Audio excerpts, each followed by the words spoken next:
welcome back. I have missed you. So sorry for the long delay and hanging out with you guys and building PCs and all that sort of stuff. It's interesting, right? So I wanted to, it's so good to see you. Welcome everybody. It's so good to actually be here and be talking to you guys and hanging out and all that sort of stuff. So good to finally be back in streaming.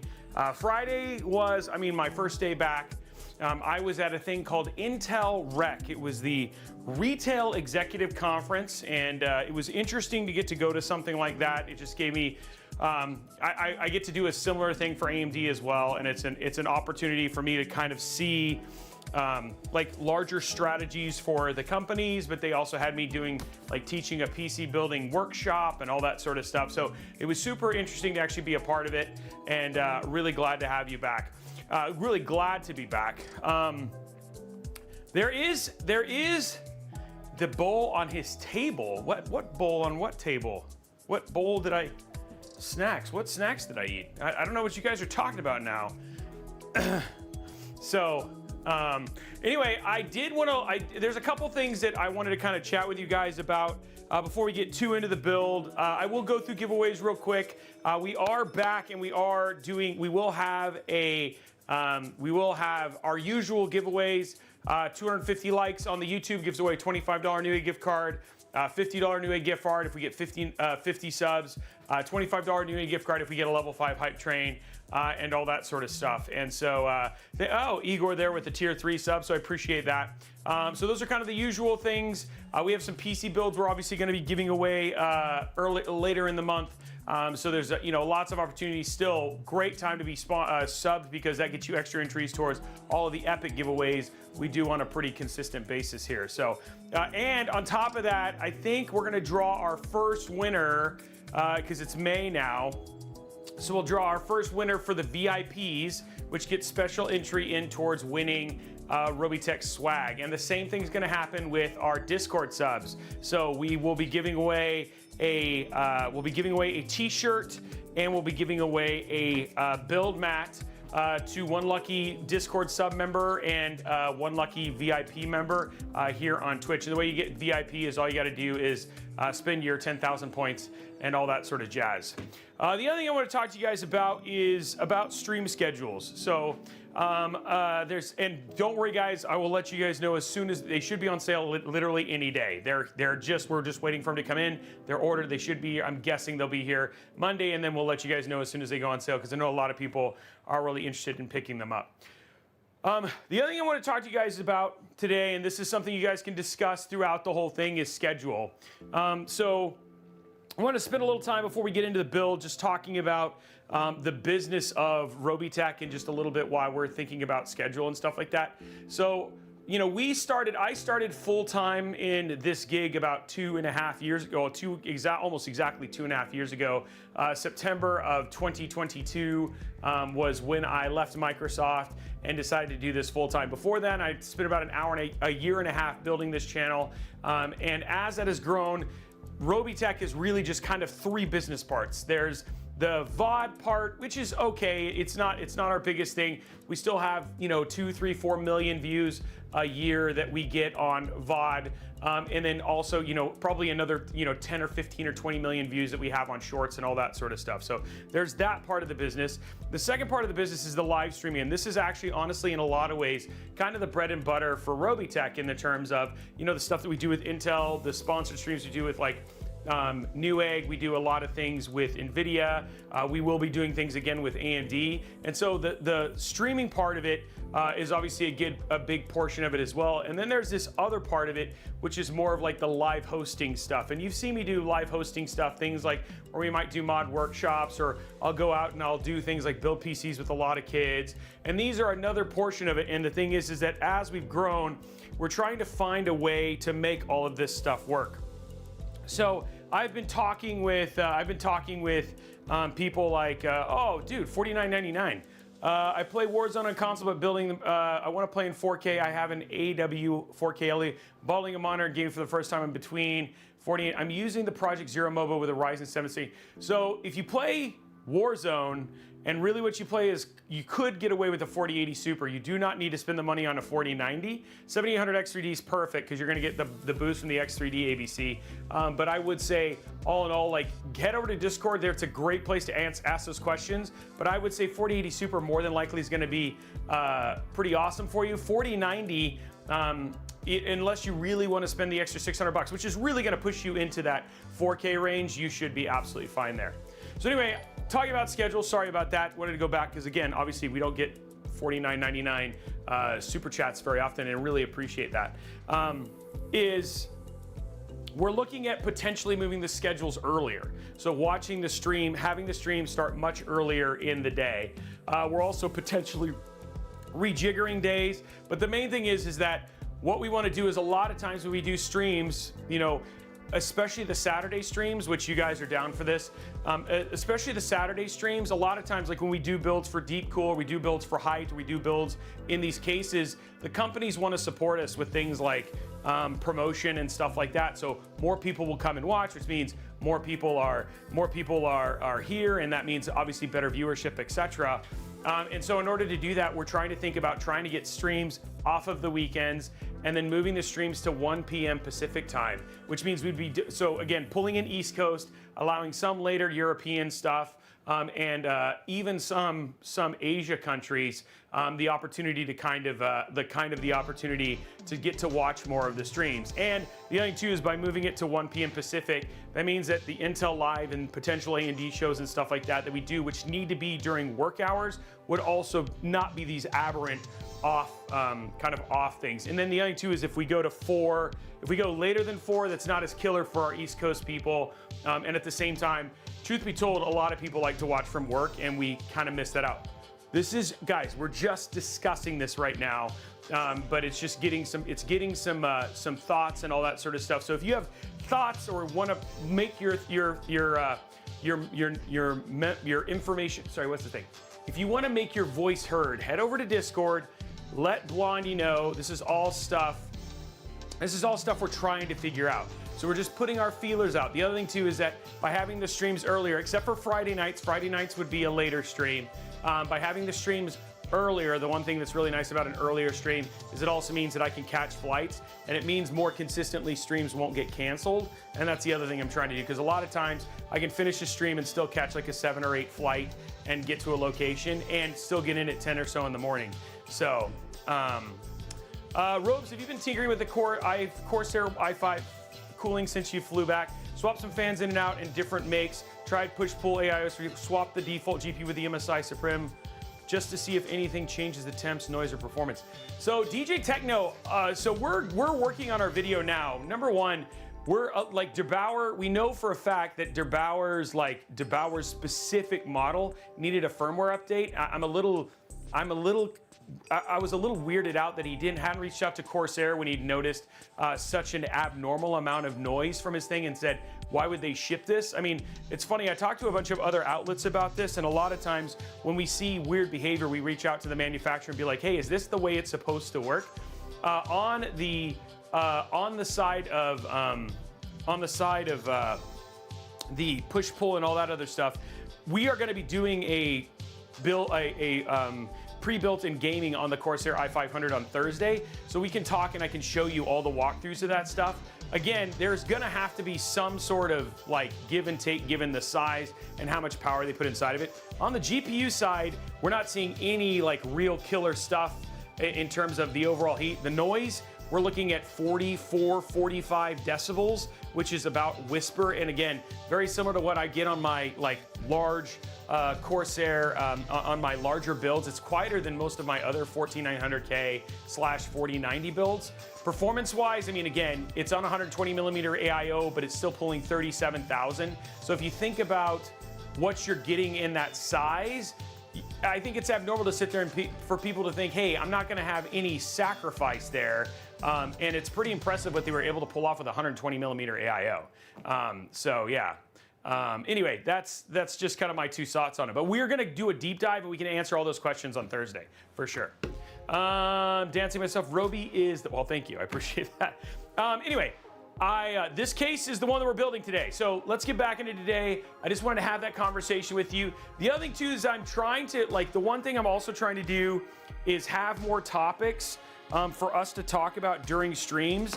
Obviously when we do like building and stuff like that, sometimes I get off of it. So if you guys have things you want to talk about, like, great, Corsair one's a great one. So we can have conversations about that. If people want to talk about the ASUS stuff, if people want to talk about the Intel stuff, I'm trying to break those topics so we're having a lot more like economy or ecospheres discussions with my community instead of just it being about the build and all that sort of stuff. Robey, can you please reach out to DeepCool and ask to make them update the Mystique so we can see the GPU temp like on the Kraken? Anders Jensen, yeah, Blondie, can you just make a note? I'll ask about that. I haven't looked at the Mystique in a while. So I'll definitely, we can ask it. I do know that they updated the CDN because of the feedback I gave, so that was pretty cool. Can we purely get a monitor or specific stream like you did before? The monitor one was particular accident. Mikey, that's awesome you asked that. In fact, we have some of those coming up. I have new stuff coming up from Sam. By the way, guys, we have new partners that are coming in as well. So it should be pretty, monitor stuff that's coming up. In fact, we have 4 ultra wides downstairs. Is a 360 millimeter AI no for 13900K? Yes, it is. Riddick dropping 10 gifted subs. How nice to see Roy. Yeehaw, hope you were well and enjoyed. I am, I'm doing very well. Okay, so let's get into Riddick. Thank you very much for the 10 gifted subs. Waquario, let's get into it. You guys are like, enough of this jibber jabbering, Robey. Let's talk about the build that we're gonna do today. So the build that we're doing today is, wow, I almost forgot how to run my own system. We're gonna be building inside of the new DeepCool CH160. This is a small form factor case. It's capable of having like a 4090 in it. You could put a 7800X 3D system in this for sure.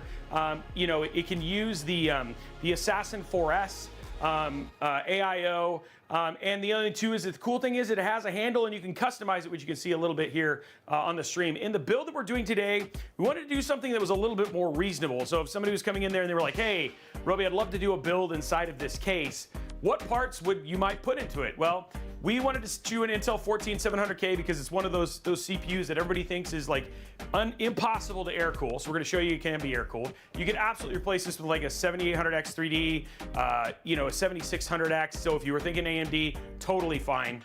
In terms of motherboard, I want to be clear here. We're using the Asus ROG Strix B660-i gaming Wi-Fi. Couple things about Asus, and then I'll go back to the parts. I know that we have this whole thing going on with the warranty stuff. It's funny enough, guys, we actually have a ROG Ally with the exact same problem as Steve does with the drift. So we are going to be testing it as well. Now, I personally have never had issues with Asus's warranty stuff, but I will admit there are a lot of people who do. And so the other two is that one of the benefits of sometimes being an influencer and having Justin Robey or Robeytech on the name is that sometimes you get special treatment. And so we are going to be doing our own testing for this. We're going to be sending in our own ROG Ally to get fixed and all that stuff, just to see what if people are getting a similar thing.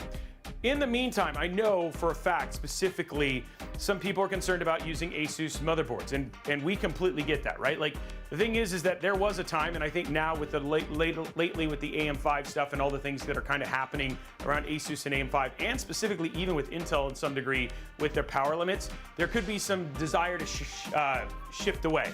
So we are going to be putting in the parts list some alternative B760 motherboards that you could use. Again, the one that we had, it's literally, this was kind of a last minute build. We were supposed to do a build that was supposed to be released on Friday, and they pushed the release out, so we had to kind of had to like hurry to pull this off, and this was the Mobo I had in stock. So if you wanted to go with like an MSI ASRock, you could absolutely do that. And again, down in the description below on YouTube, we have some links for that stuff if you guys want to check that out. So I just want to make that clear because I know that there's a lot of thoughts and a lot of considerations, and I do not like that we have these kind of things coming up around Asus. That's not okay. Robey, I changed 2 BIOS in the MSI Z690 and my CPU round runs much cooler from 95 to 102. I'm running now a off 82 Celsius with like 14, but it dropped 6,000 points. So I have a little bit room.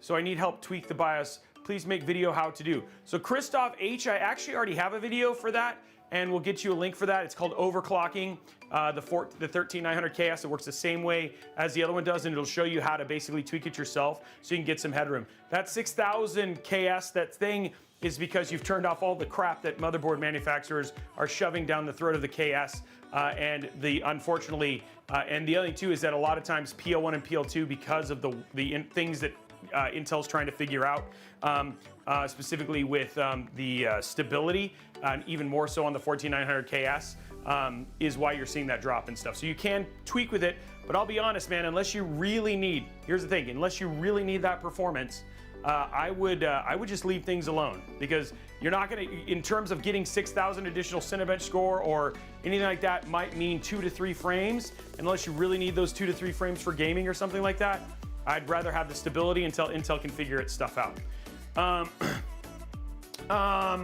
Hype train, guys. We're level 3. If we get level 5, we'll give away a $25 Newegg gift card right at the beginning. Okay, so figuring out the rest of this stuff.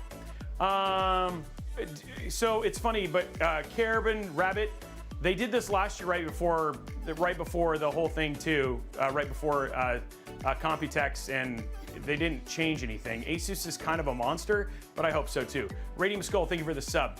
Okay, so for SSD, we're using a 1 terabyte Renegade. You could do 2 terabytes, 3 terabytes, 4 terabytes, anything you want. This is something that does work. We never ask or we never say that you should go below 1 terabyte. 1 terabyte is kind of the minimum in today's, specifically given the size of games nowadays. 22 times 16 gigs of 5600 mega transfer. Again, this is what we found. We would recommend 6000 mega transfer. That's what we have downlinked before, but that's what we're putting inside of this. So you will see a slight performance boost, but this is what we had in stock. The DeepCool CH160. We're using the AK620 digital because I love getting little screens on my stuff. And then we also have the Cooler Master V1100 SFX Platinum. This is that, if you wanted to go 850 watts, they actually have a version of it that has the ATX 5.0 connector, so I would recommend going 850, but 1100, you could do a 4090, so if you wanted to upgrade this and make this like the beefiest boy, you're gonna have to put a 4090 FE in, but you could absolutely do that if you wanted to. AZN Reaper, thank you very much for the sub. Najia, GT Beakerman, all you guys, you're rock stars. For all the CPUs, is there more Mega Transfer RAM? So for AMD, for the most part, 6000 seems to be kind of the sweet spot. I think in some cases they went to 6200. I don't know if one of my techs could bring that up, but I think for the most part, 6000 is kind of where you go. Intel, you have more room. I mean, we've done 7000, 8000 Mega Transfer RAM, but cost versus performance is kind of lame. I mean, it's not really worth it. So I would definitely recommend just staying around the 6000 Mega Transfer RAM. How do you subscribe to Prime? Jimmy, somebody can definitely help you out with that. What's up, Falcon? How are you, man? It's good to see you. Kelt in the house. Yeah, so we put the Robeytech logo on here. So here is this is the CH160.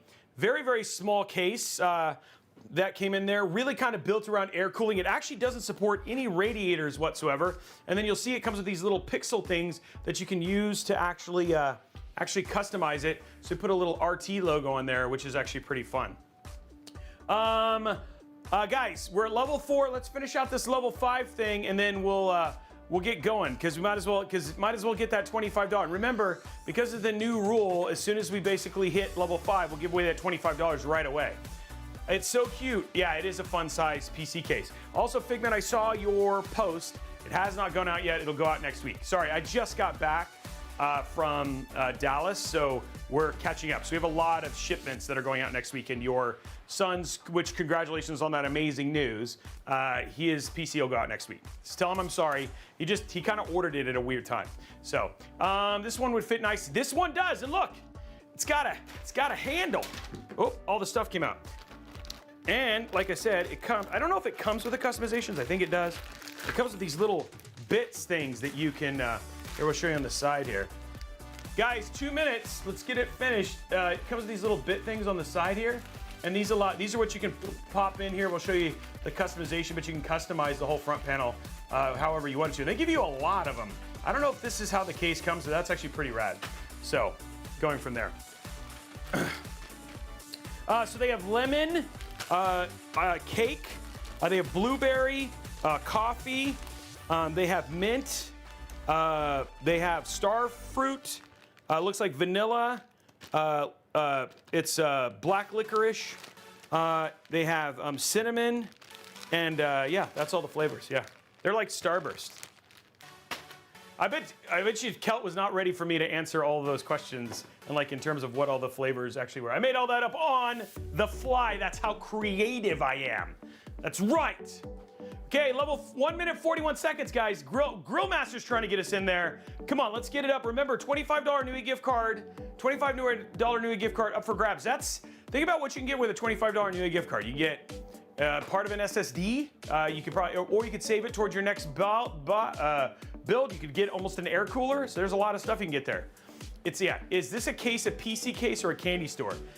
It's both. We basically got it all together. Yeah, you could get some RAM. You could put some money towards RAM. We have a minute left, so we can just get it across that line. Drop those Prime subs. Those are free, and those move it along as well, guys. Party, I know. Sorry, you could get a 512 meg SSD for 25 bucks maybe, but I don't know if you would really want to, so. 55 seconds, come on, let's do it. You guys you already got it started. There's 224 people here, almost 1,000 all up, so let's go. Where's the RAM at? 40 seconds. Who's gonna make it happen? There we go, Riddick. Well, okay, never mind. Riddick was just like, never mind, we'll go to level 5. So Riddick basically took it all the way to where level 5 is. So now we just gotta do is finish this, guys. You're gonna let Riddick just carry us all? They're like, yeah, we are. I agree, Falcon. Okay, so here's the deal. Let's be, you know why? I'm taking a little bit of break because one of my favorite games is coming out on PC this week, and that's Ghost of Tsushima. So yeah. Okay, we're halfway to level 5. Let's just finish this. It's $25. It's right here. Let's get it out. Today was Stamp Out Hunger LDS. The USPS collected 1.5 tons of food at my city. That's awesome. Okay. You guys are all awesome. Okay, Ray Gummy Chan dropping 100 bits. We're almost at 50%. Let's finish it out. Get the $25 new gift card, and then we'll do this. We'll get the build going. Let's finish this out. Any other questions you guys have while we're finishing out Hype Train? Lousy Gamer dropping his Prime sub, 32 months, 56%. We're almost there. And by the way, you guys are all amazing for dropping all those subs. Download some RAM. That's a bad idea. I would not download any RAM. The trip was really good. Very busy, but very good. Bloody Creepy dropping a Prime sub, 30 months right there. The flight delay, yeah, it is what it is. Yes, you know what a hype train is. It's when everybody like gets in and you unlock some emotes. You've now seen enough of these. Kelt. You're here pretty regularly, so I think you're trying to pretend you're not hip like the rest of us youngsters now, even though you're young too. Console player here looking to get into desktop. Where do I put my money to get the best experience? So Flyboy, it really just depends on your budget. I think the best thing we could do is I could recommend you heading over to our Discord server, telling us your budget, and we can help you figure out a PC that would be ideal. And the only two that's so great about PC gaming, I think Kelt and so many of us would agree with this, we get all of the games, all the Xbox games, all the Sony games. So yeah, I've never understood the hype training. Wicked Goat 2004, taking it to 74%. We are right there, guys. I like the other cast more from a last mini ITX build. I ordered that case to surprise my dad, and I put in an Asus Gaming 12-month fourth. Nice. Okay, that's a great build, Christoph. Is it better to build a gaming with AMD and a PC with Intel for photo editing?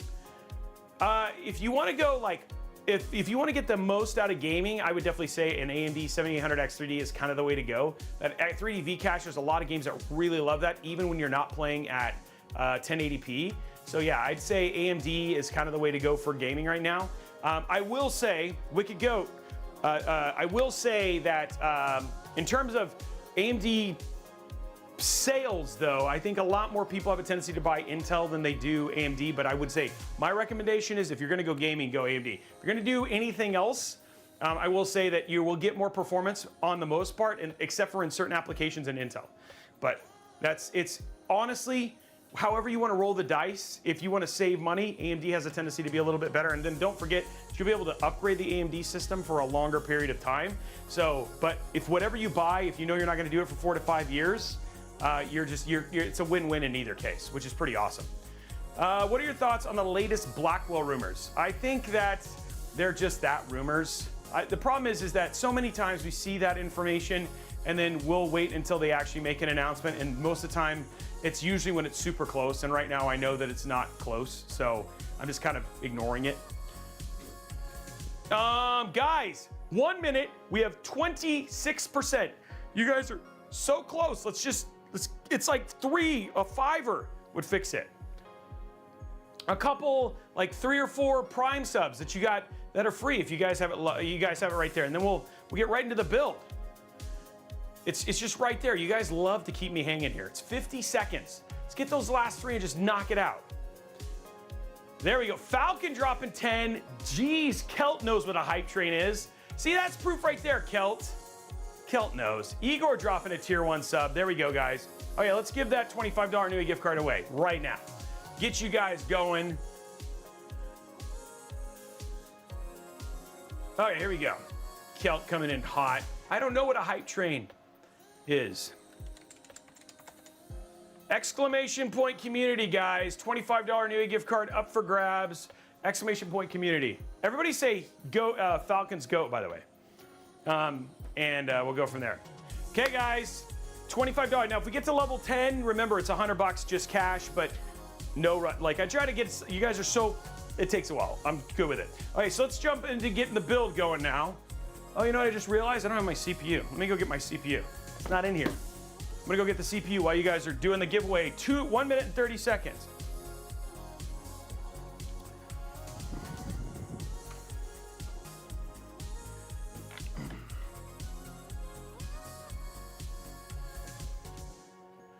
I have an i7 box. There it is. One minute. Come on, let's get those entries in. You guys unlocked it. You guys are rock stars. Kelt and Riddick, Falcon Northwest and Riddick coming in hot, helping out the team. 14-9, 14. Oh, and 14 sevens.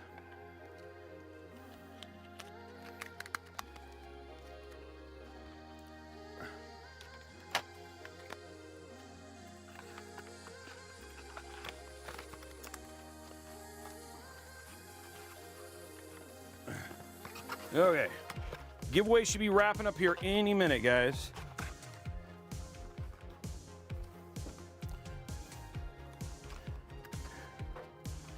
But I will say this, it's gonna be a heck of a year for tech. We got AMD, we got new chips from Intel, we got all of the things coming, right? So it's gonna be a lot of fun. It should be good. Hydrate, thank you very much, Stealth, for grabbing me the hydrate. We'll do that right now. All right, let's grab our RAM and our NVMe and let's begin this build process. What do you guys say? Okay, picking our winner. Congratulations to Faith Makes a Way. That's awesome. We know that individual very much. Congratulations on the $25. Yeah, the Halo Strix AMD CPU is crazy. Very, very excited about that, especially to see what that chip is capable of. Yeah.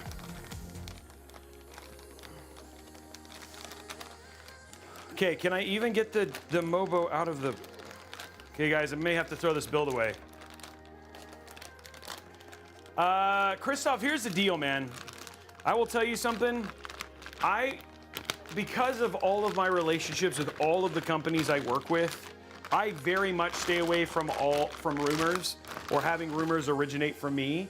Because, dude, you want to talk about your best way to never get partnerships or get access and all that sort of stuff is to burn those bridges. So even if I had heard anything, I would probably not say it. It is a mini ITX build, yeah. I probably would not say anything for the sake of being able to continue to be a trustworthy person and learn all of the things so I can give you guys the best information I can when we release stuff, you know? Here's the thing, you just gotta be patient. I don't think, I mean, honestly, I asked NVIDIA at CES if they thought there were any issues with the power, and they said no. So even though we had another melting one, it's still pretty rare. So I don't see that power changing, that connection changing anytime soon. And I also feel like with the amount of power supplies that have now switched to that, and with the repin, that I think you're gonna see all of us going in there. VRM prediction, yeah, we can go ahead and do that. We can go and pop that in there. While we're doing that, let's put our CPU. Well, hurry up with the VR. Actually, let's skip the VRM one and let's just go to, what do you think the RAM clicks are gonna be, Blondie? Is anybody in the Discord? I need to jump in there if people are. I guess I just realized I'm not in the Discord. There we go. If anybody does pop in. Let's do 96. Okay, so Blondie says 96. Hype train done. We're one away from a $50 Newegg gift cards. And we'll go from there. Elite decibels. Wow, could you imagine if something actually did 1337 decibels? That would be bonkers. Now watch it. This one will actually clear, just because of how close I am.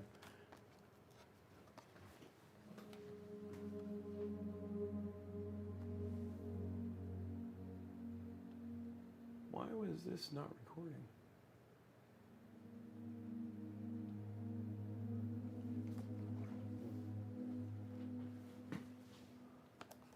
Hold on one sec, guys.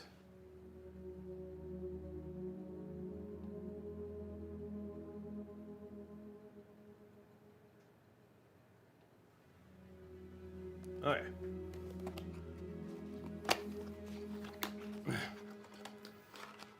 Is Igor working tonight? Oh, and there he takes it to 50. Jeez, Igor. He's like, you know what, let's just get past that too. All widgets. Subscriber goal. So anyway, guys, if you have thoughts on the time, please head over to the Discord and let your thoughts be known. If you guys are, like I said, we're thinking about moving the streams up.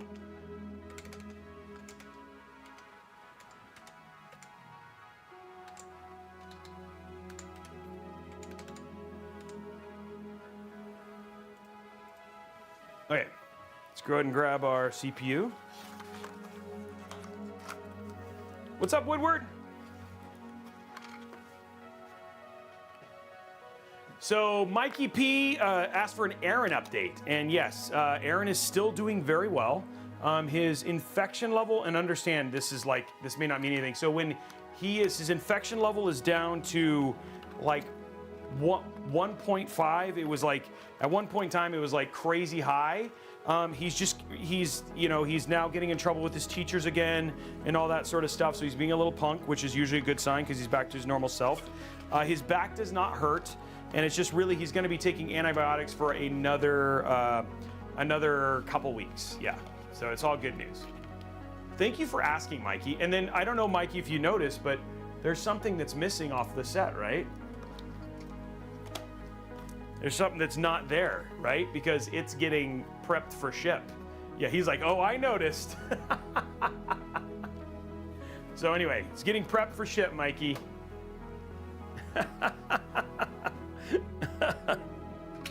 Okay, here we go. Oh, that didn't pop anyway, so I'm glad we didn't even do that. Okay, cool. Okay, let's put our M.2 in.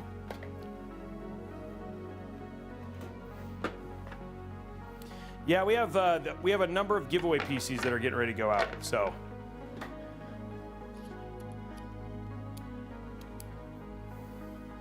thank you, Figment. I appreciate it. Tell your son I appreciate his patience. It will be worth it. I mean, you guys are very happy. Figment's got like an all Robeytech gaming family.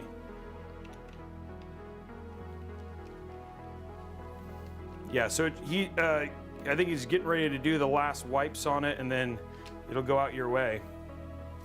Where's my little thing? There it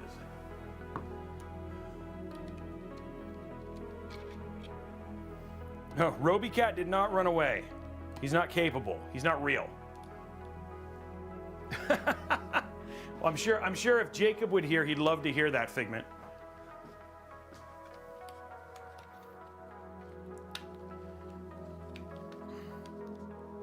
Everybody loves the Robeycat. Yeah, the good thing is with this new camera and the new lens, we can zoom way in, right? Which is a good thing. Raxness. I'm sorry. It's like it's like finding out that there's no Santa Claus.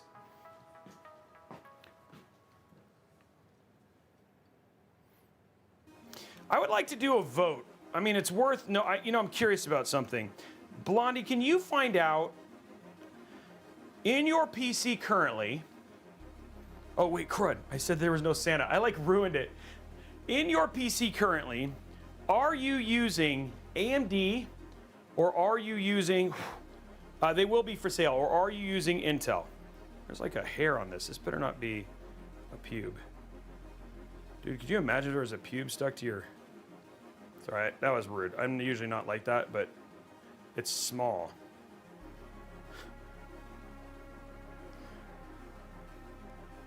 It's like, what's that on your? Sorry, I am normally, I usually do not stoop to that level, but the hair was just the right size that it made me question. And so I try very hard not to make that Kelt's like I'm never watching the show again. Please don't leave me, Kelt. I get timed out. Yeah, can we do a vote? Intel versus AMD. I'd love to know what you use. Yeah, let's see you come out. Remember, we're not an AMD versus Intel family. I just wanted to know.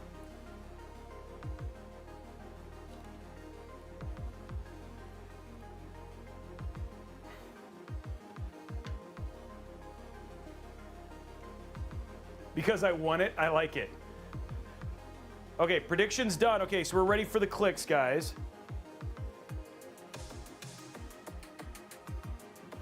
Vote, folks. Vote. Use the poll. The poll's going to be up soon.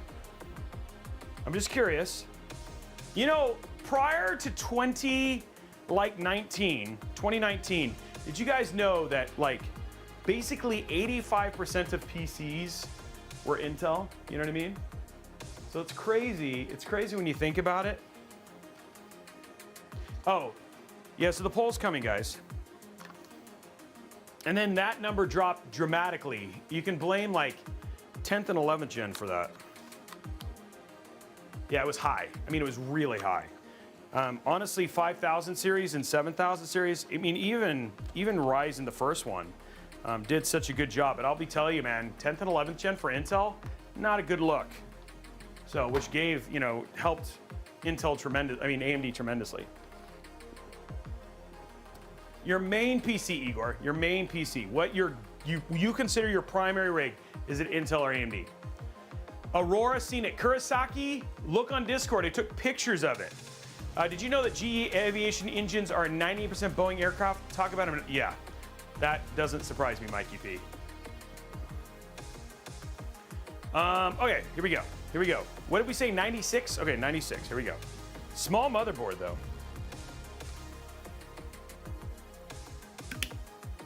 92. Blondie may not have gotten this one right.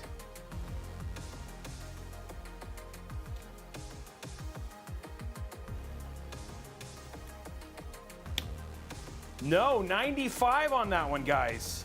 It was Blondie was finally wrong. Athlon. It was so close, but it did not happen today.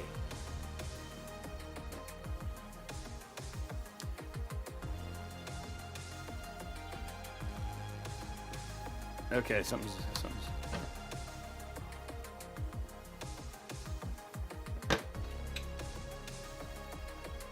Okay, so we got this all done. Now, one thing we have to be cognizant about, because we are doing a small form factor build, is we're not going to be putting the whole cooler on this one. He's like, I need a break.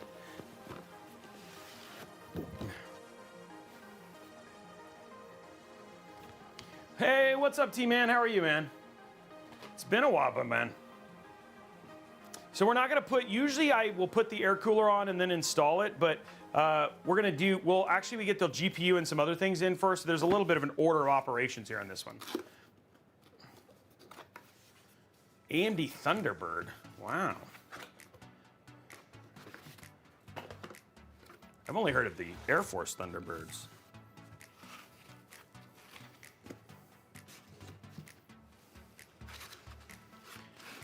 Wow, you became, so you passed it? You passed your test? That's awesome, dude. Blame the dude, that storm was awesome. I've never seen the Aurora Borealis in person, and I've always wanted to. So yesterday was kind of like a bucket list thing to get to see it in person. So I was actually really excited about that.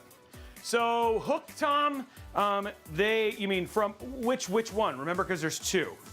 So their digital software doesn't seem too bad. Their other software, their one for the Mystique, that one seems to be a little bit of a train wreck right now. Yeah, Starlink did not go down. In fact, Elon has been all over posting about that.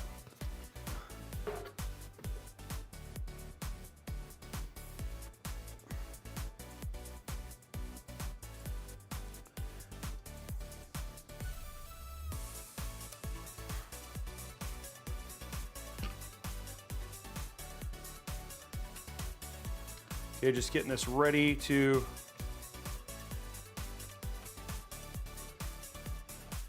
put in. So we're just getting it kind of prepped for when we take it and do it all.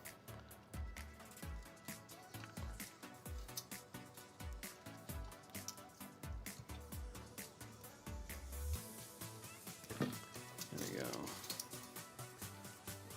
Okay, that's all ready. Thank you very much, Shogun. Okay, let's start the process of getting this set up.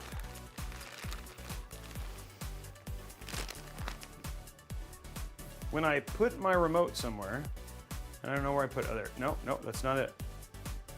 Oh, here it is. It's buried.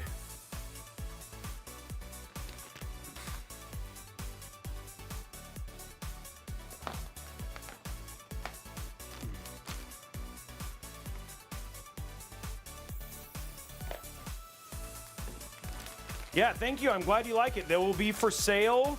It will be on sale next week. I'm 99% sure. We're just waiting for the shipment to come in, but they're ordered and it just takes a while for the shipments to come in. But yes, very soon.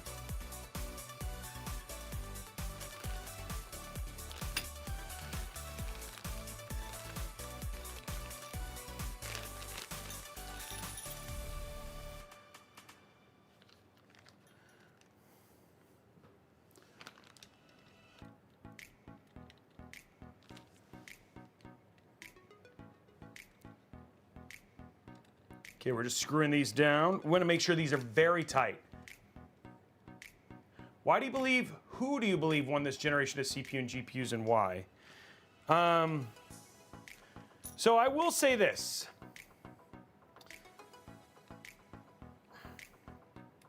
Ooh, that's such a good question and a hard question. So I will say, from a GPU standpoint, it's pretty clear that NVIDIA won the GPU generation. I think that people underestimated how much ray tracing actually mattered to folks. I think the moment that ray tracing started to make it mainstream on the console side, and that it was something that even console gamers knew about, that when you talked about ray tracing performance, it mattered. I think the other thing too is, truth be told, that AMD still hasn't fully recovered from the fact that people believe that they have driver issues. There is still the majority of the videos that I post, guys. The majority of the videos that I post, and if you don't believe me, just go look at any of my AMD GPU videos and all that sort of stuff. The number one thing people talk about is instability with the drivers. Now, I know a lot of people here. I mean, you guys will sit there and people will say stuff like, I've been using AMD and it doesn't have any problems and all that sort of stuff.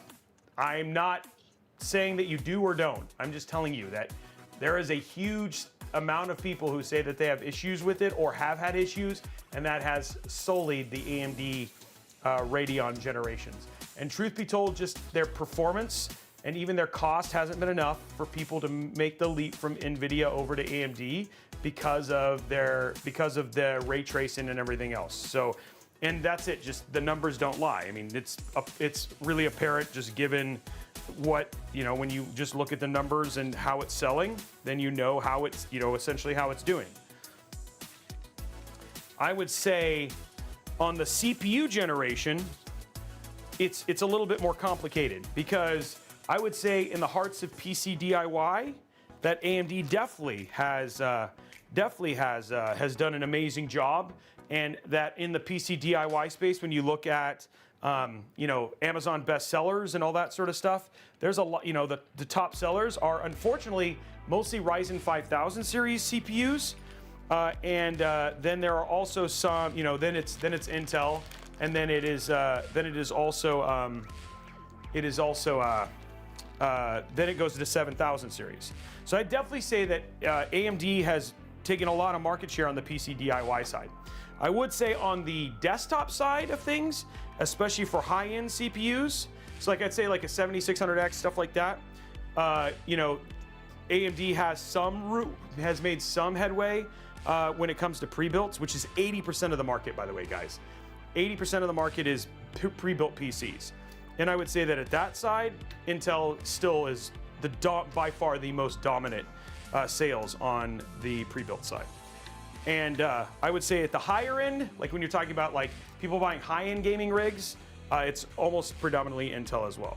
So I would say that the answer is it's mixed, right? Because it's not so straightforward. There is no clear winner. And then everybody's waiting to see. I mean, we have Intel's first. I'm assuming with 15th gen that we're going to see their first new architecture. You know, I'm very impressed with the amount of power that we got out of Meteor Lake. In fact, Hardware Canucks just released a video that put it up against the Ryzen AI chips, and you could just see how much power efficiency that they have come and developed. And you know, even their particular integrated GPU has a lot for them to be proud of too. So I would say that this generation, everybody kind of feels like it's like that big, you know, you're finally going to see like a real head-to-head when you talk about things like Strix, Halo Strix from AMD. You talk about the next generation of CPUs, Lunar Lake from Intel, right? And so I think this is going to be a big telling one. From what I've understood, Intel is getting market share back from AMD. I think that is coming mostly on the pre-built side as people are coming out of the post-COVID sales. But I still feel like it's too early to call. And AMD, I mean, I feel like AMD, this is kind of like AMD's big chance, but it's also Intel's big chance. And I'd say, you guys, I think the generation that really made, like Pat Gelsinger and the people who lead Intel, like I can understand like previous Intel, but I feel like with his direction and stuff like that, it's been a whole lot better. But there's still a lot of missteps on both companies, and so we'll just have to see. I like, there is no, like when I recommend, if somebody just says they're gonna game, I'll say get a 7800X 3D, bar none, there's no question. And then the other two is always the thing that people are going is like, now we have seen the end of LGA 1700 and people need to make the decision. It's like, hey, am I really gonna upgrade in the next 4 to 5 years? And AMD may be a better choice on the PC DIY side. But truth be told, outside of PC DIY, people don't upgrade pre-built PCs. So yeah. Hopefully that answers the question. So Mastermind, for me, ray tracing, Alan Wake, Cyberpunk 2077, Horizon Zero Dawn, I would say Ghost of Tsushima.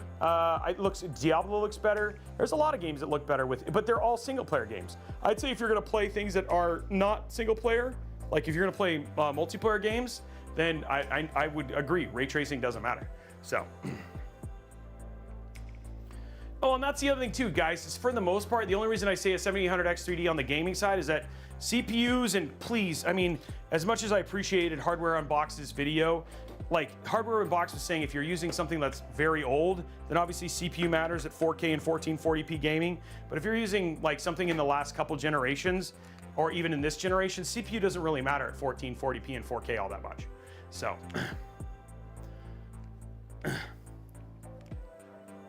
But you know, again, I use both. This PC back here, right here from Falcon, This is a 7800. This is a 7950X system with a 4090 in it. My primary game on my downstairs one is a Intel 14900KS. The one upstairs is a 7950X 4090. The one that I use on my desk thing is a 1400KS, but my travel PC is an AMD. I use all of them, and like I'm happy with both. So, and even though like right now I'd say the majority of my sponsorships come from the Intel side, that's just, I'm not going to say the AMD side isn't going to be kicking in either. And I know you guys may feel like I'm not a fanboy of any of them. I will say I prefer NVIDIA cards over AMD Radeon cards. You guys have always known that. But BMOC and the team that I work with make sure that we test them and use them all the time. And I can't argue that the value's not there if you don't play single player games from a multiplayer standpoint to go save yourself some money. If you don't care about ray tracing, AMD definitely seems like a better buy if you don't care about the tech. Yeah. Okay, just gonna get this polished up. So hopefully I've always made that clear. I try to have a balanced approach. And you know, I have AMD rigs, like we have beautiful AMD rigs, including the Starfield Tiki that's sitting right down here. And I game on them too. We even just got finished testing our ultra-wide guide that's coming out next week. So we try very hard to be well-rounded, and I try to put my bias and leave it at the door. But everybody has bias, guys. If they don't, that they say they don't, they're full of crap. Because bias is just a part of things. But we try to use data and try not to let our bias change how we look at data.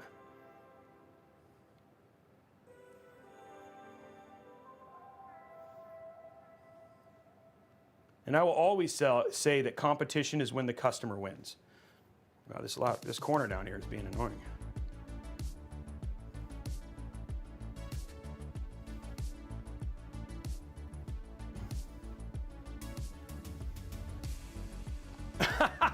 Falcon's like, so Falcon, if you had it your way, I'd be using like Cryonaut or thermal. Like, what should be my go-to? I actually choose my thermal paste based on quality, like their ability to obviously transfer heat, and also the viscosity, like the ability to spread it.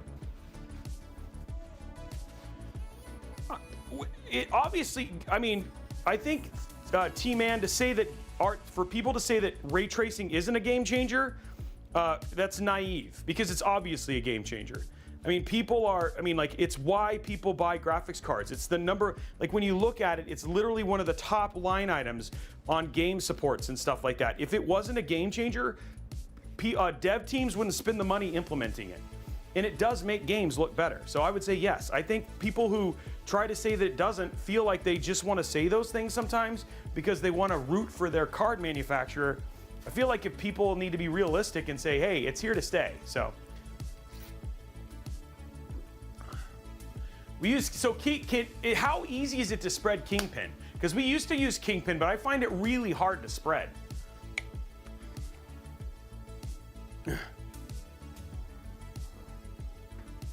Would you say the same thing, Kelt? Okay, guys, so here's all of our parts out. So we got all that stuff now. Let's grab the resting. Hey, Robey, are there any budget 360 that you would recommend more than any other? I have a Phantom Spirit that works great, but blocks my RAM, and I had the case. So my recommendation, so the one that I really like, and if you don't want to mess with the stuff, is the new $99 LD720 from DeepCool. I really, really like that. I'm getting a lot of heat right now for how I am talking about the freaking Arctic Liquid Freeze. The Arctic Liquid Freezer 2 I like. I'm not the biggest fan of the Liquid Freezer 3 because I feel like the installation and fitment issues, I feel like there's a lot of work for that AIO. And honestly, there are cheaper AIOs that are easier to install that perform just as well. So my recommendation is the DeepCool LD720S. It's 99 bucks right now on Amazon. And you're not like, it's super easy to install, and you won't have the fitment issue, and you don't have to deal with the DeepCool software.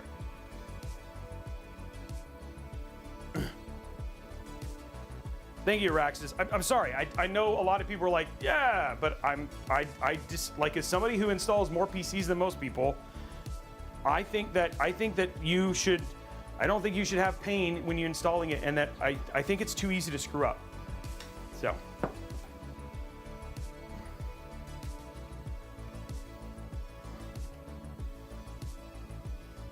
And I feel like the people arguing like about this stuff that they argued about blew my mind. It's like, I didn't say it was a bad cooler. I just said it was harder and had more overhead. And there are cheaper ones that are easier that work just as well. That's all I said. So I didn't understand. I just said I wasn't buying the hype.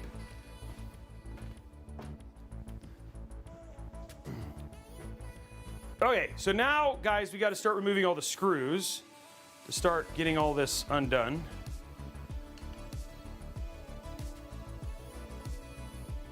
So this is the CH160 and the RT. This is like this right here that you see up here. This is just, you can remove these little dots and make it yourself. We just my camera person Brian was like, oh, this would be cool to just put an RT on there, so he did.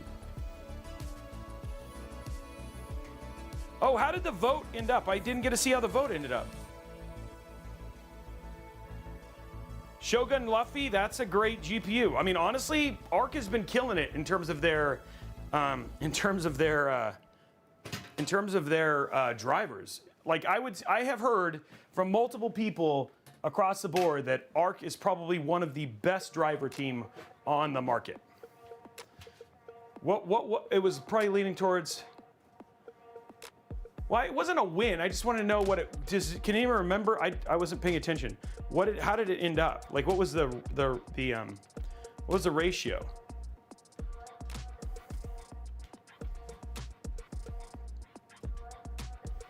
Oh wow! See? So yeah. So again, actually, that's super funny because I think that's kind of how the industry is right now. It's about 60-40. Okay, so DMAT, there you go. I mean, even in the small sample size, it kind of works out there.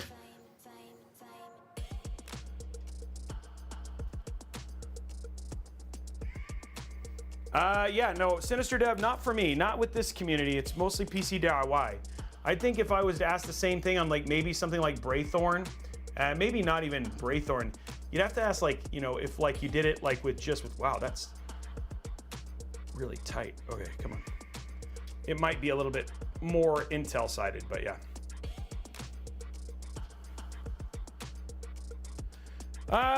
You know, it's funny, the whole VRAM thing hasn't really been a thing for a while. Unless I'm completely just haven't been paying attention, which could be true. Going to top down here. We're gonna remove our front panel. Making sure you guys can see this.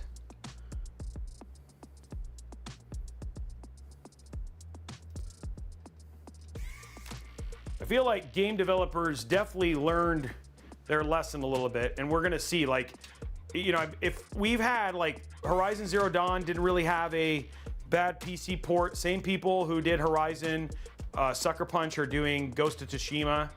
So I feel like once that kind of comes out here, Star Wars Outlaws has a chance to be like our next potential nightmare. But even then, like, you know, we haven't really had it kind of pop up for a while.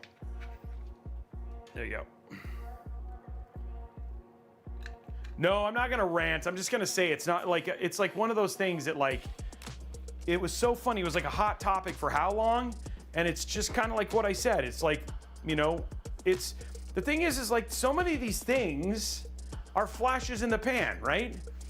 It's like they get solved, they get figured out. But the funny thing is that the press and everybody will just jump behind these trends and cause people to make these irrational decisions when they didn't need to. When really it's kind of like what happened with Helldivers 2, where people should have said, look, this sucks, fix your problem, which is what they did, and now you don't need to go buy something that freaking expensive. You don't have to sit there and buy like, oh, I'm super mad because I'm not gonna go buy this GPU because it doesn't have 10 gigs of VRAM because some devs who were pressured by publishers pushed a game out without freaking optimizing. That's kind of the part that bothers me. Hey, Nerdchart, thank you for the sub. Yes, exactly, GT Beakerman, exactly. Okay, so guys, we have the case pretty much stripped all the way down. If I wanted to, I could go ahead and take this off just to make it, I'm gonna just take this back one off just to make it easier for me to work in the case.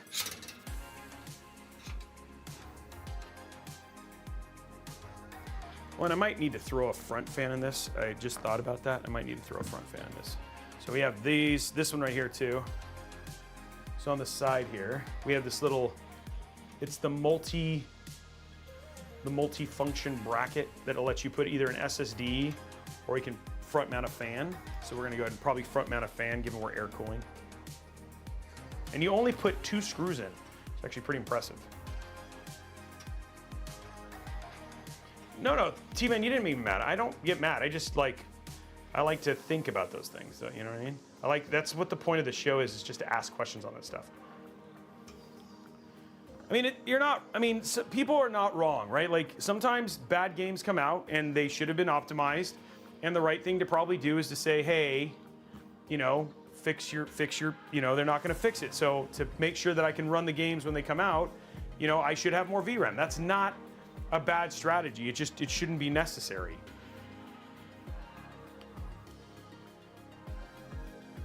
Okay, here we go, guys. Okay, so we can finally put the Mobo in here. So our little Mobo goes right in here.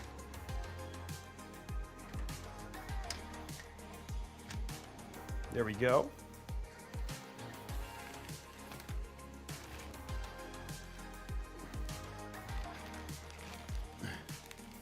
Yeah, we still do commission builds. Not very many, but we do them from time to time. Guys, I will say, I feel like more manufacturers are giving us more zip ties. Like, we're getting more case zip ties. Yeah, it is an ITX Northwind week. Thank you very much for the sub, Willowboard.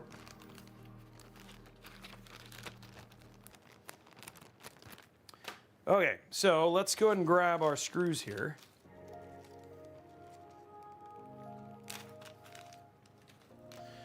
Yeah, Mad Admiral, the more interesting thing is going to be like what kind of games, like everybody, like the layoffs are going to affect 2 years from now how many big games we start seeing released, right?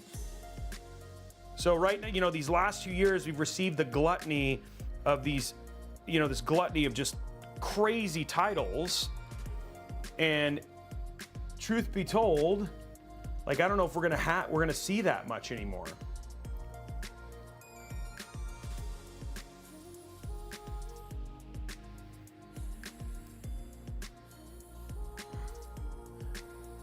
Because we just don't have as many devs. Cosmic Jordan, thank you for the tier 1 sub, my man.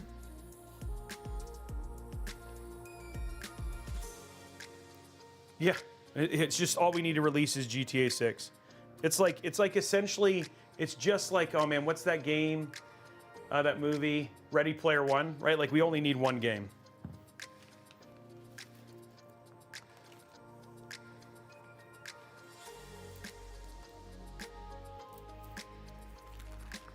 Oh no.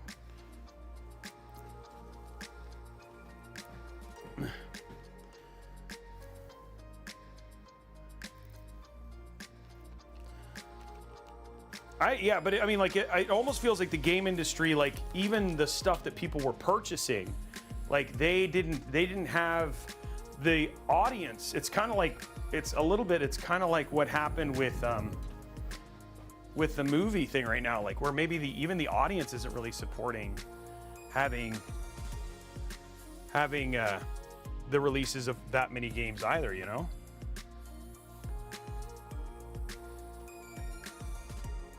Trying to find, I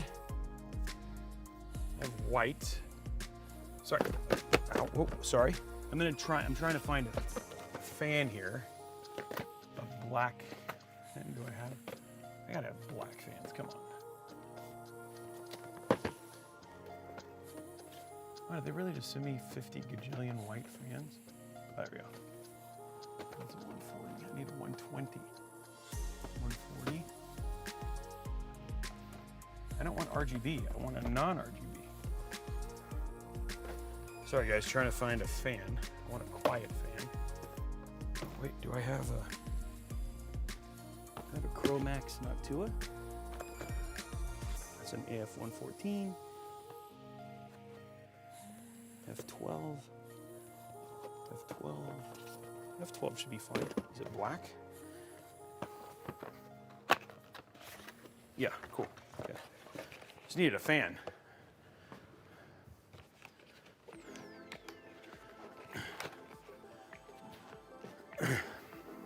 Needed a fan, guys. Okay. Okay, so that's all in. Let's go ahead and grab our power supply and get that plugged in. Because I want to run the cable down below for the 4070 Ti Super.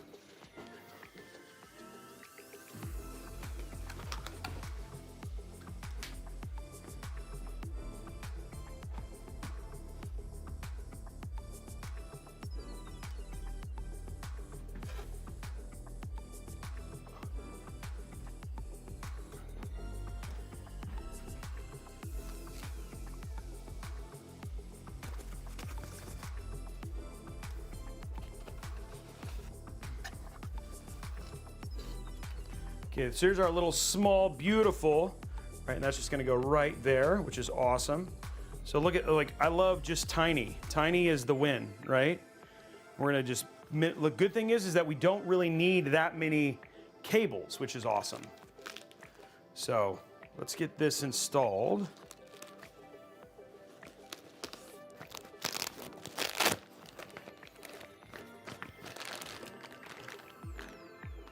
I really wish, oh, this frustrates me. I really wish that Cooler Master, I want Cooler Master or somebody to release these smaller PSUs, but with the same cables that are in the Strix. You know what I mean? The Asus, the Aura's ones. It's not too much to ask, I don't think.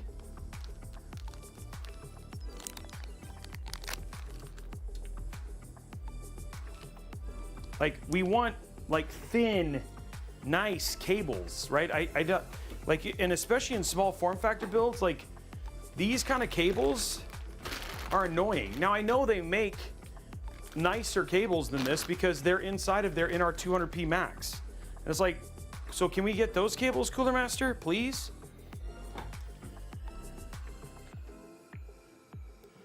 I know, does Asus have an SFX PSU, Falcon? Because, yeah, so because maybe that's what I'll switch to. I might do that. I might buy, like, so yeah, do you agree with me, Falcon, on that? Like seriously, like, those make such a big difference on the, like, how easy it is to just cable manage.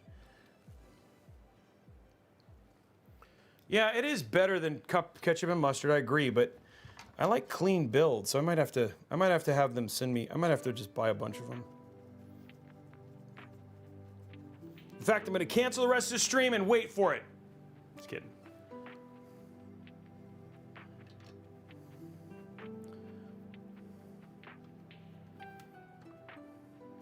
Yeah, I know. Problem is, cable mod just takes forever to get cables. I used to really like, if I could order them, I would, but. And the problem is that for most people who are gonna copy the builds, like, that's just a cost they're not gonna incur. You know what I mean? They're not like, I'm not gonna pay for that.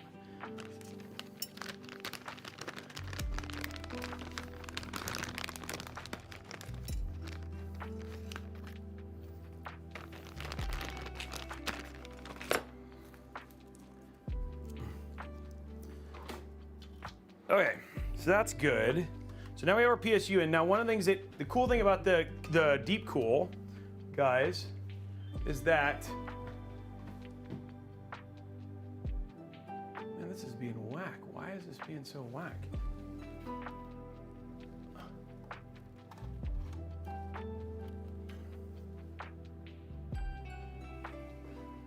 Is the DeepCool one, they have this really cool cable. And so this cable basically plugs in the top here. Of course, it's backwards here in this one. Oh, they want it, oh, just realized, I put this in backwards. So that was dumb. I was like, wait a minute, that's not how you want it. It's called don't put in the PSU backwards, Robey. This is why I'm glad I tested this before I went that far.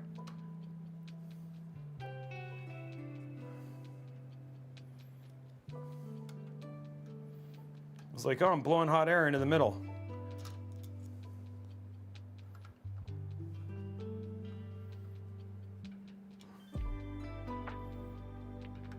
Oh, I like that, Falcon. How do sand people cheat on their taxes? They single file to hide their numbers. You want me to use Excalibur? Fine, we'll use Excalibur. Figment makes a production, then we just got it right here. Portions of this program are brought to you by the Zip Tie Foundation of America and Excalibur. Here we go. No, that's just typical error stuff. Okay, this is now I have lots of room to...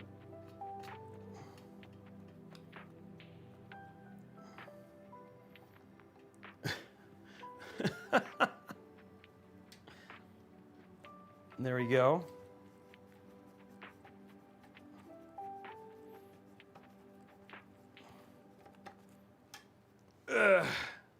There we go.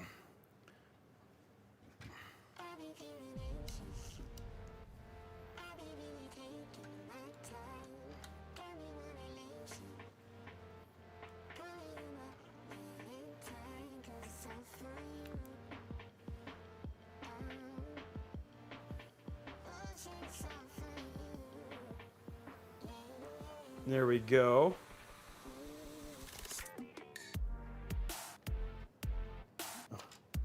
You're being mean to me.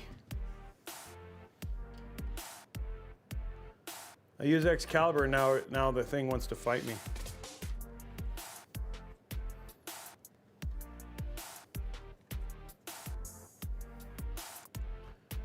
Why is this being so hard? Loosen it up a little bit. There we go.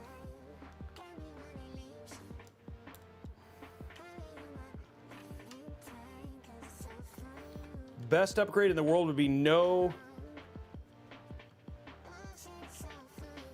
cable M.2. Oh yeah. No, that, I'll be honest, man, M.2s were awesome. And I'm excited because Tuesday we're doing the Asus BTF build. So that one, actually the GPU has no cable. Okay, so here's what I was showing you guys now. See, this cable goes like this, and then it just runs off the top of the case like that. So now, you know, in other words, so that way you don't, you're not, usually sometimes they have like a power out here, but just to save money, they decided to do the cable. Makes it a little easier, so it just kind of hangs out there. So just, that's the way that you do the power. I'm gonna go ahead and, this doesn't have a switch on it, so there, we're good there, it's just on. Okay, so now,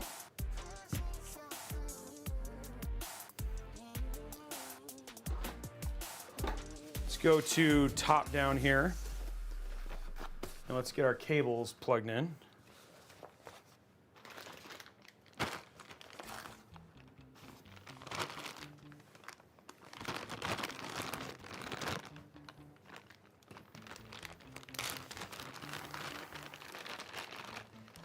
Okay, so all I want is the CPU.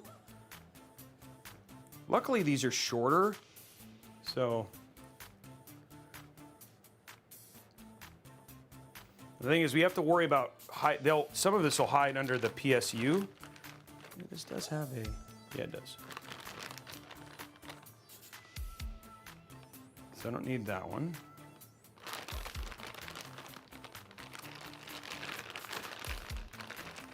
You need this one. Why do Stormtroopers emails take so long? They use AT-AT format. That's funny. Okay, so there's our second cable. So we need this one, and then we just need our 16 pin, which is right here, and it's angled. So let's just hope it's angled the right way. Oh man, please be angled the right way. Guess we'll find out here pretty quick.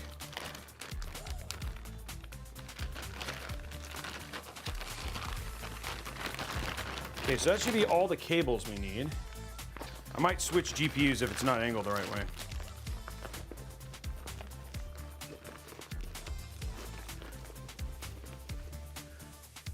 Okay, so there is that.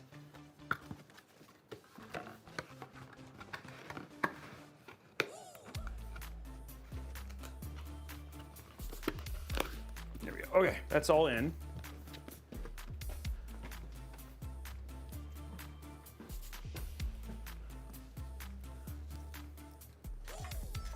Okay, so we're gonna have this be underneath the GPU. Hopefully, it should be fine.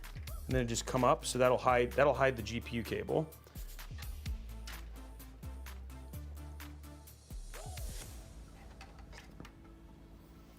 And then this one, actually before we do this, let's put in our motherboard one.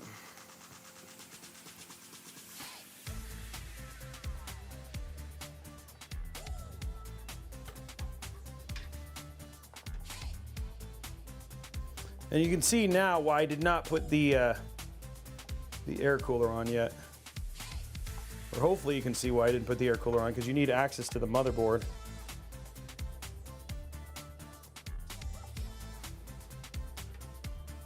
It does go this way.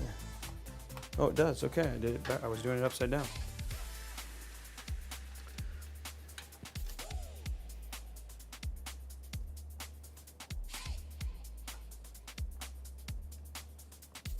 Okay, so here is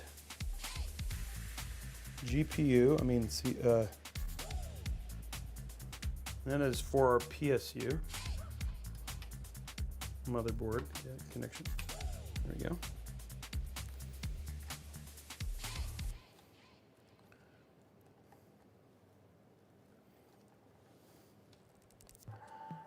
Oh man,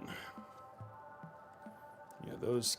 If I could have gotten, like, would have really loved nicer cables here. We still have to worry about our front panels here.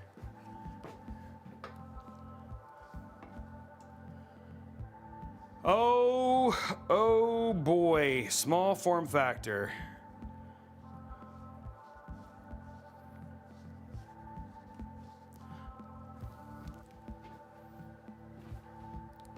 Small form factor cases. Luckily, something DeepCool did do is they gave us an integrated front panel, an HD audio, and an integrated, so that's all very nice. I really do appreciate that.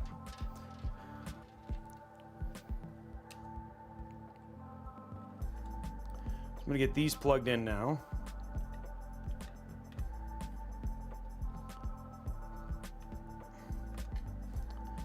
It's this way. Definitely has that one. There we go. Plug this in.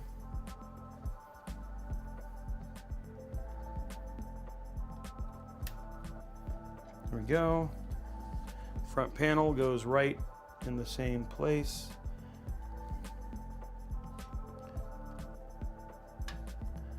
Luckily, all these front, like, I'll be honest, man, this motherboard actually has all of the cables kind of in the right spot to be able to do this very easily, which is cool. And then we have our HD audio, which goes way over here on the side, which isn't that big of a deal.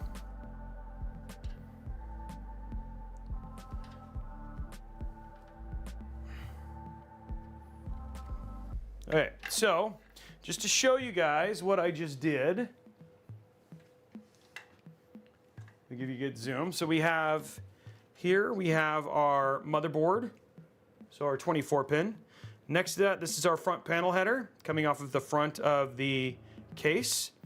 We have the USB-C. All this is coming off of your front panel connector that we disconnected. Then we have our USB 3.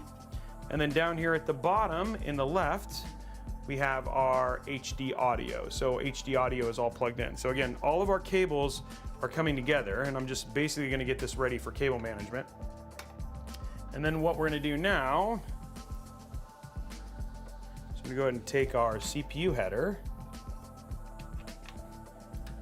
We wanna run this all the way along the edge here. Just like that. And then we should be able to just plug it in right here at the top. Okay. Okay, so all in all, as this sits, cleanliness-wise, we're gonna have kind of everything go down to this pocket in the bottom left.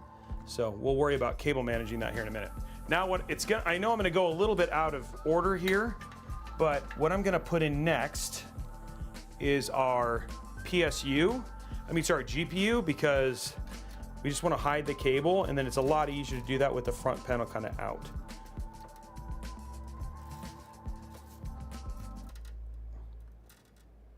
Luckily, because of the GPU we're using, you don't have a lot of cables to have to worry about from a routing standpoint, so we just plugged in our 12 plus 4-pin or 16-pin connector there. Okay. So let's get our GPU in now. Make that easy. What's up, Jason? How are you, man?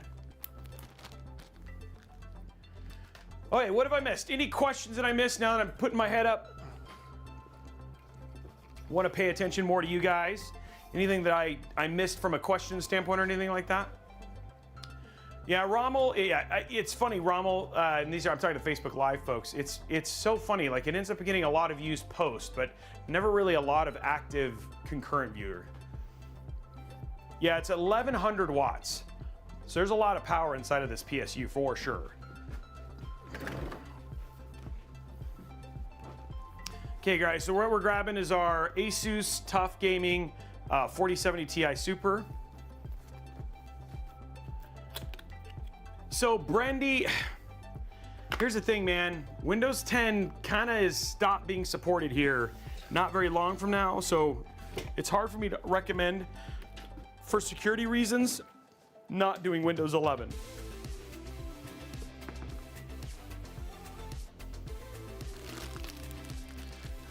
And that's always just going to be a personal, you know, it's like I am just kind of a security guy who wants to have support for the OSs.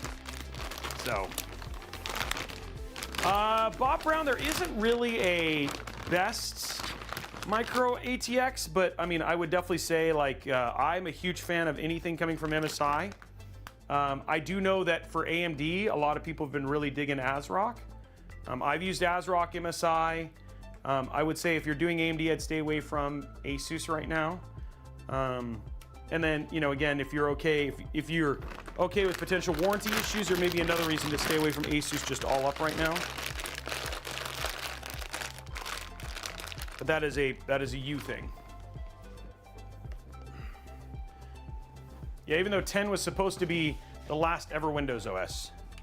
Okay, question is, does this happen to be going the right way? Okay, so I could do it up top, but I kind of feel like I want it to go from the bottom. Okay, stand by, guys. I think I'm gonna switch GPUs. Because I want this to be under, potentially, well, let me see what other GPUs I have here. I could do it at the top. I'm trying to make it look cleaner. So cleaner, you know, maybe this will be fine. Hold on. Maybe this will be fine. I'm gonna try this. I'm gonna stick with what I had planned. Right now it looks like a rat's maze, guys, but I could just have this come across the top and then hide it off to the bottom. So the bottom would just look so much better. Let me see what other GPUs I have.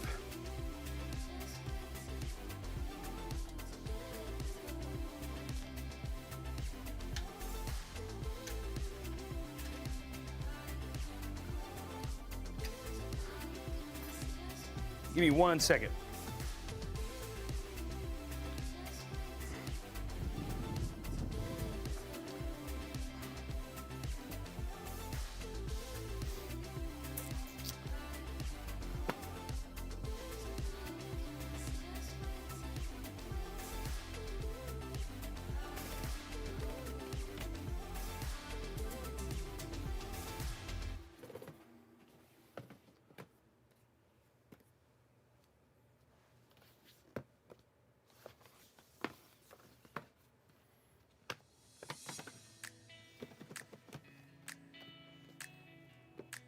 I think I might go with this instead. I don't have a 4070 Super version right now. Let's check this out. This might be a better option here. Just need to see what direction the GPU is facing.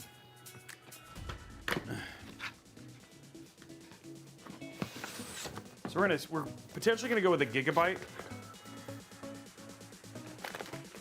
Their Eagle card, which we have a whole video on this series. Just want to see what they're.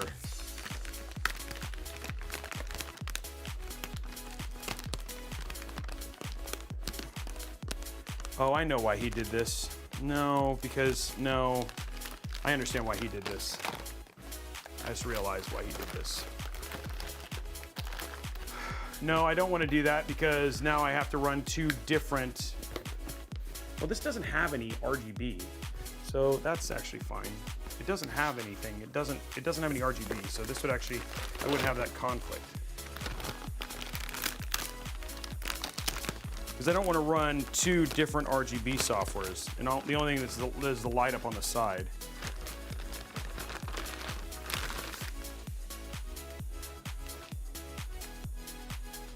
Yep. Okay, so we're going to switch to a different card. Tom, can you do the update? Can you update it?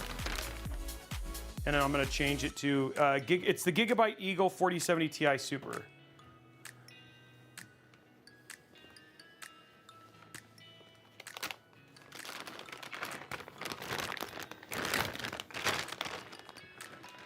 I don't know if Tom's still there. Okay, guys, we're just switching GPUs real quick. I'm going to update the graphics and all that sort of stuff. Update the parts list.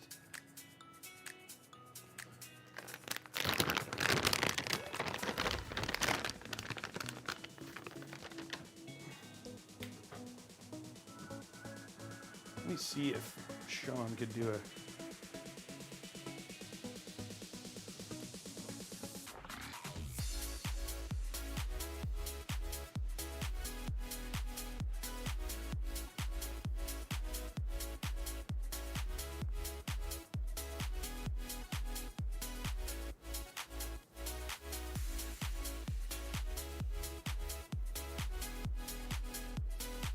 Just seeing if we can get it fully updated.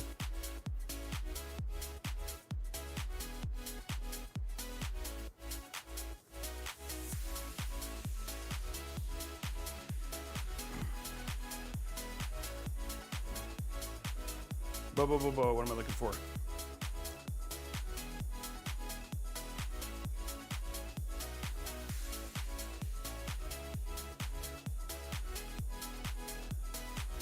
And the good thing is, guys, if you're watching this, if you want to switch to like a 4070 Super, you know what I mean? Like, I know some people like from a value standpoint, the 4070 Super is such a good card.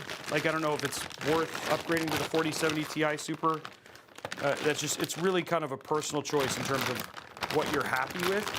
But, you know what I mean? The installation, like if you're following along and you're like, oh, I want to build the same build, you could absolutely still just follow along, and the installation would be the same, you know?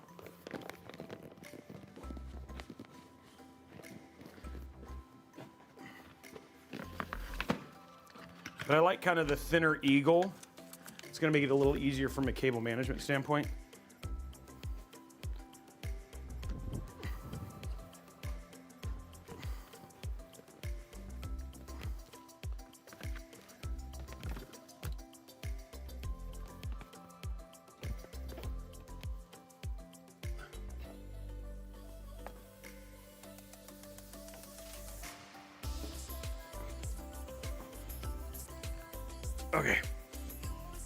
Okay, here we go. So we have the right GPU now.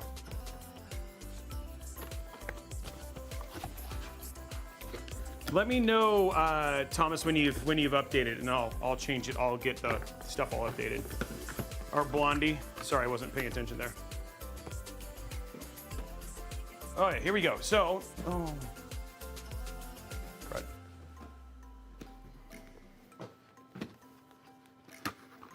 Yeah, everything is a choice, and if somebody tells you that you have to do one or the other, that's not true. It really comes down to the games you play.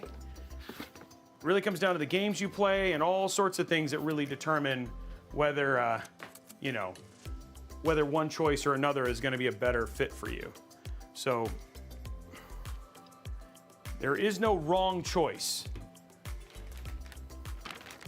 It's your budget, it's your games, it's your habits that determine what may be the right GPU, CPU for you. So a lot of times when people go on there and they say things, it's like, let it roll off your back. If there's something you really want, and as long as you're happy, that's all that matters.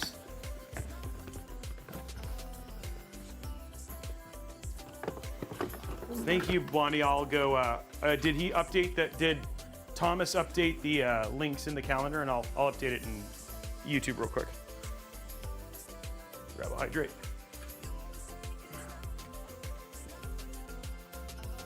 Thank you, Tom. I'm gonna fix this real quick, guys. I'm gonna see if we can potentially get a new graphic too. But that is a far less important thing, but I will fix this real quick so the description is correct. We don't want people having wrong information.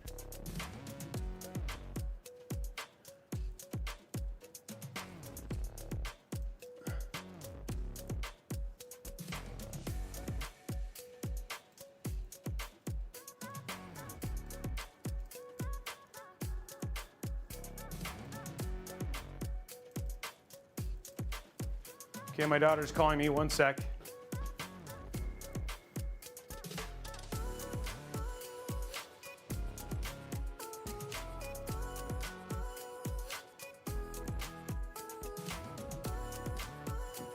Okay, here we go. Let's go to top down. And that should be, it has been updated now, guys. So the parts list has been updated. We'll see if we're able to get an updated graphic.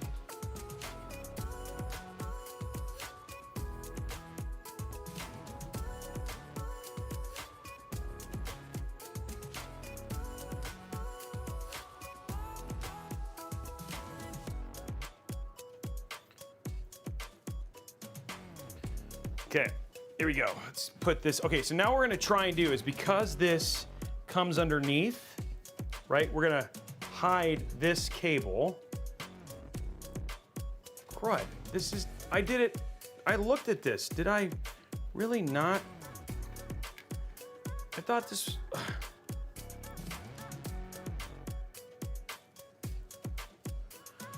oh geez, really, hold on. I thought that was a different direction. Oh my gosh, I really wish that people would, oh man, I really make the same mistake twice.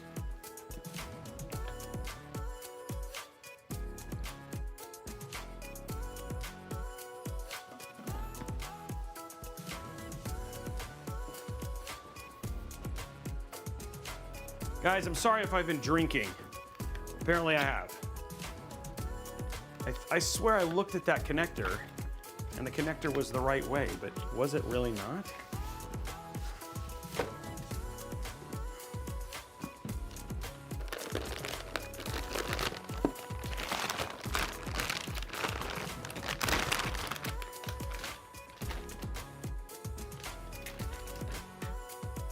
I don't understand. Wait, is this really the right way? Is this really?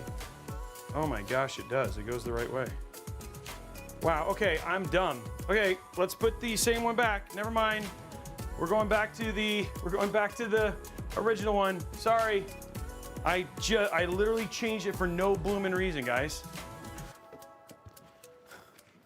Wow. I am so sorry. I need more coffee. Yeah.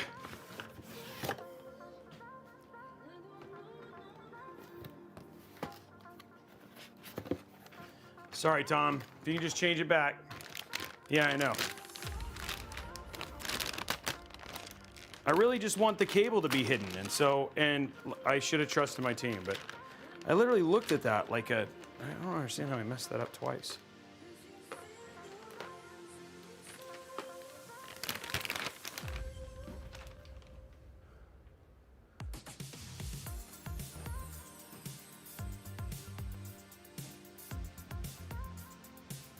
All right, put this back together. You guys just really wanted to see me put the same GPU in multiple times.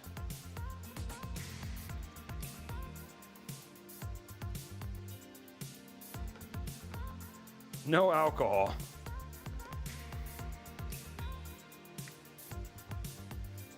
All right, put this away and then we'll get back to it, guys.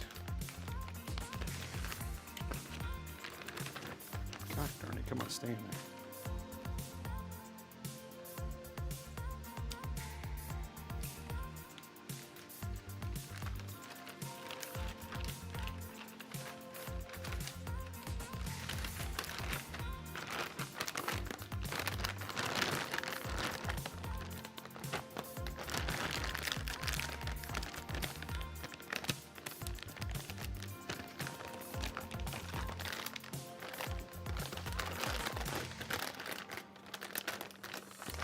I tried, guys, I tried. It is a cute little GPU, that is true. It's smaller than the Asus one.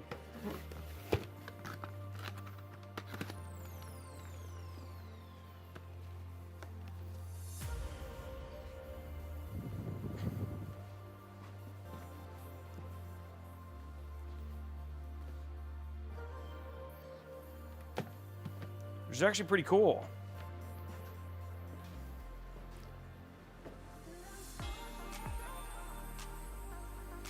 I just can't believe that, like, I messed that up. Let me know if it's back. Can you update it? Let me know when it's updated again. Sorry, sir. All right, here we go. I gotta switch it back.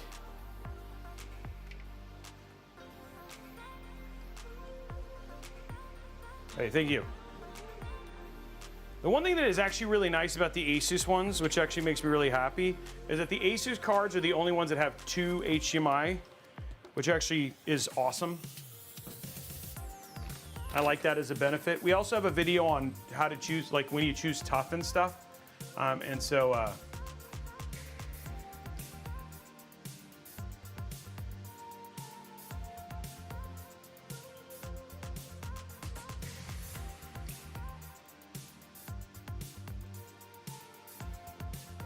Oh, I guess I never changed it. Okay. So, when you choose Asus Tough and stuff, so Mechite, we actually have a video coming out.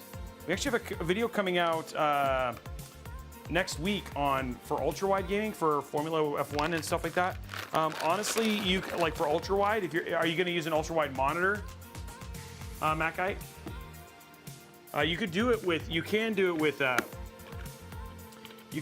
a 4060, but for like optimal performance, 4070 or 4070, 4070 or a 7700 XT are good choices if you want to go AMD. All right, here we go. Let's actually do this right now, guys, because I'm a doofus. She had the right card here and everything.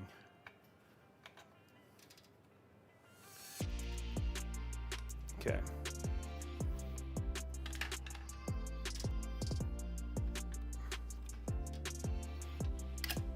Okay, so as we pull this down,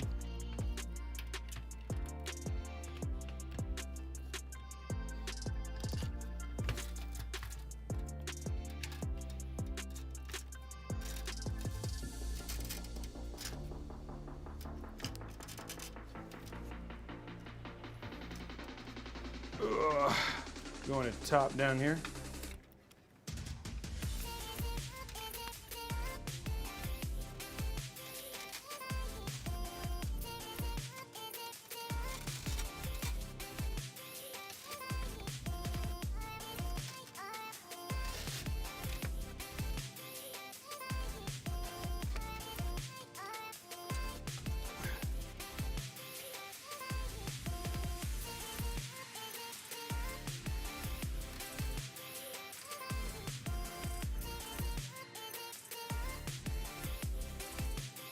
Oh, interesting.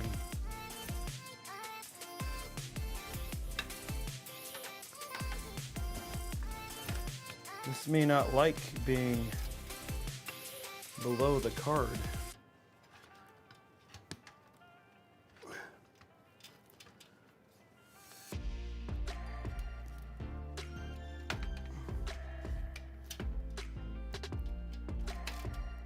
Might have to do along. Can we do it along the edge?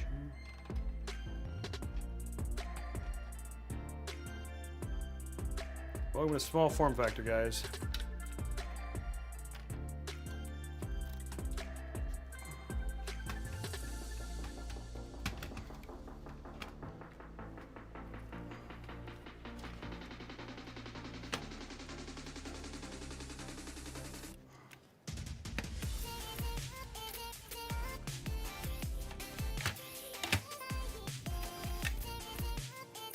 Okay, there we go.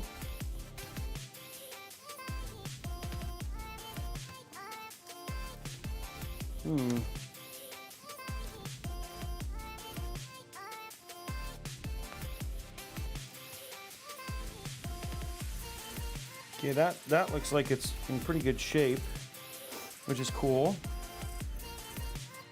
I just need to get this actually to sit in there. Okay, trying to figure out what is stopping this. Something is keeping it from going all the way to the edge. Wow, that pocket is like small. Okay, so we might have to pull this up.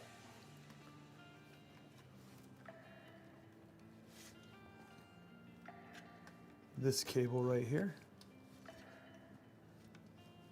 There we go. Oh, hold on.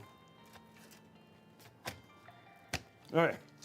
Okay, so we got fit in finally. That was a lot of work. Okay, let's get this sealed in and then we can work around it.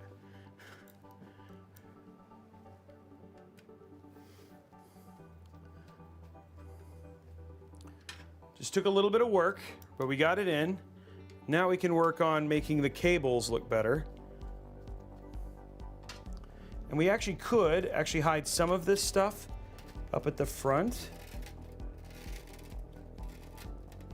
Okay, so now what we're gonna do,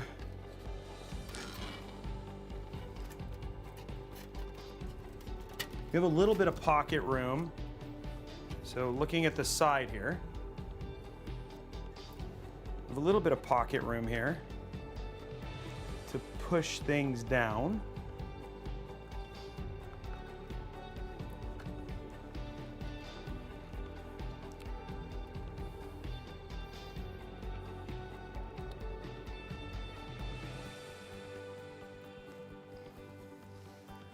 Because we need things to be pretty tight here.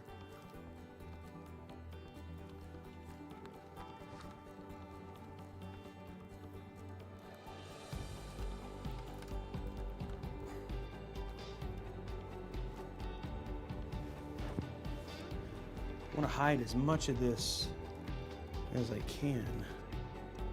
So it's kind of the hard part here.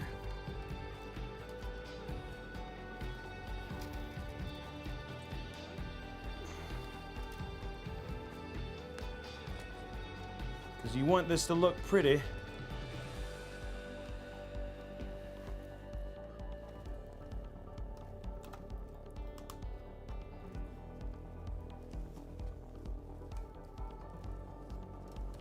For the kind of cables they would, like, this is the stuff where if they would have used those other cables, would have had some real awesomeness here with the how this looked. Those have this weird little lip here for support. Oh, okay, so that is what's killing me. Is this 16 pin is going here.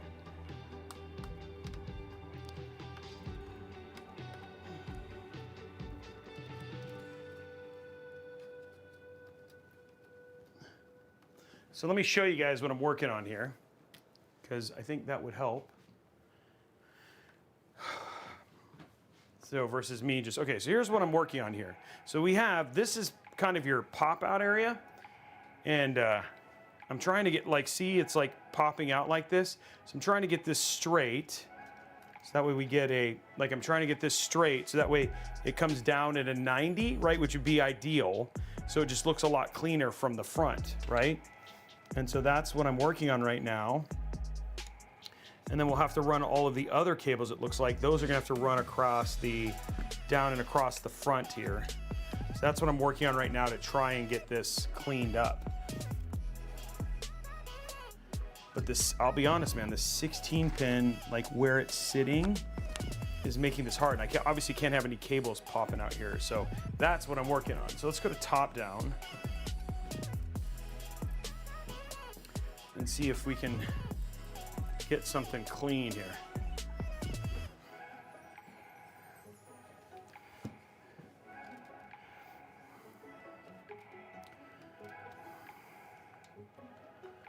Because what you want is as many of these cables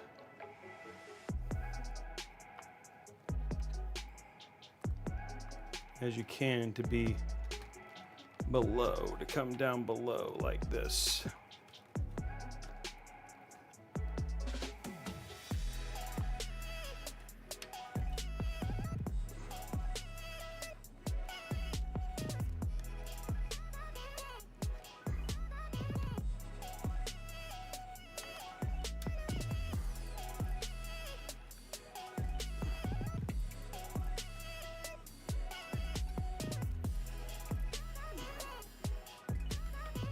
Come on, get in there.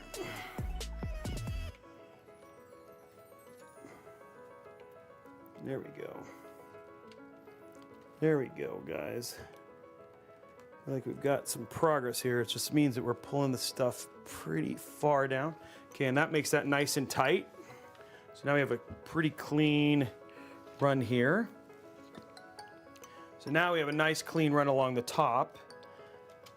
And then now all we got to do is kind of figure out how to, we'll use some zip ties here, but let's route these now, because these are going to route, and you want these to kind of be in the pocket down here at the end.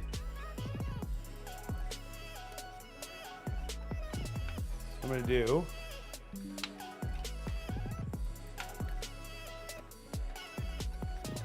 there we go.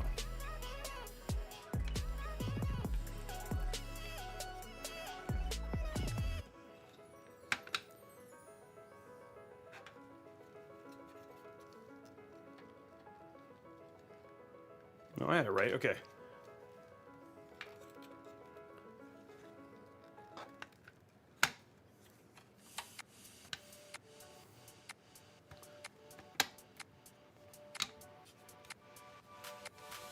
Okay, so let's get this in now, and then we'll route this around the corner. We're just going to try and have a very, very clean build, guys. This is the thing about small form factors. They take the extra time to really create something clean. And you do have some room in the front if you wanted to kind of hide the cables, but I really want the whole thing to look. I might recommend doing the Asus SFX power supply just to help you with your cable management, specifically for your PSU. It's like Kelt was saying, Falcon Northwest was saying earlier, having nice cables can really make or break, especially on a small case like this, how clean a build looks. So what we're gonna do now is we're gonna work on our side here. We're gonna work on routing cables around, try and hide them.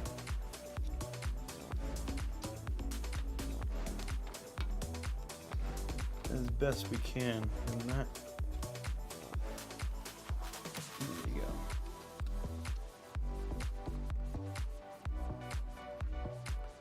Okay, let's see if we can get this to be really far in the pocket down here. The good thing is they made the DeepCool made these ribbon type cables, so for a lot of these like larger ones,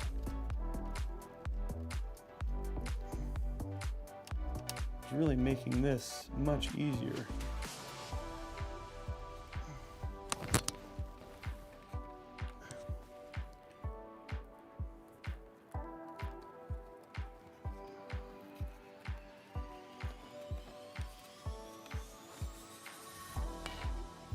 Okay, is there something I can do to kind of make this look nicer?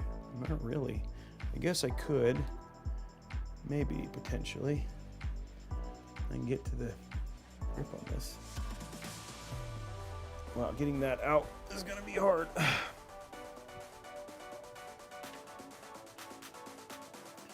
I kind of want to route these under, so I think I can get.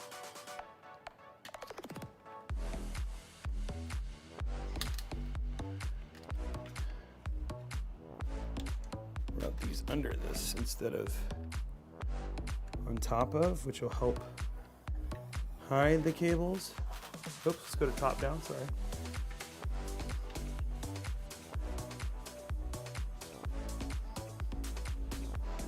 This is all where it just comes down to little things.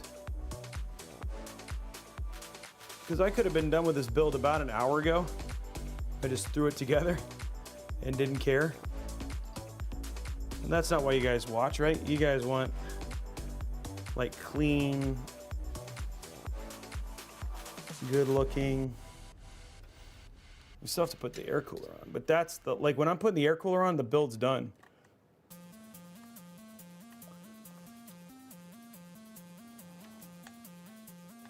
There we go.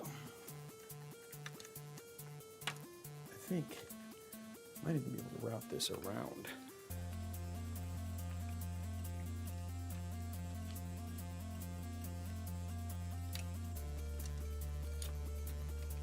So what I'm doing now,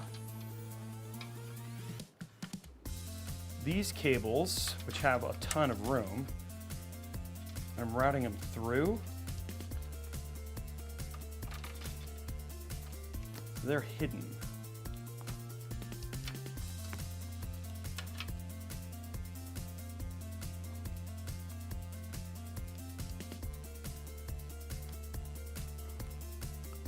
Much easier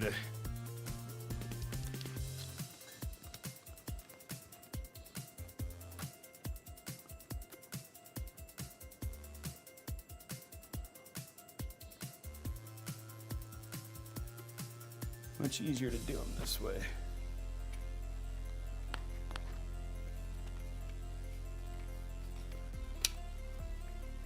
There we go. Okay, cool.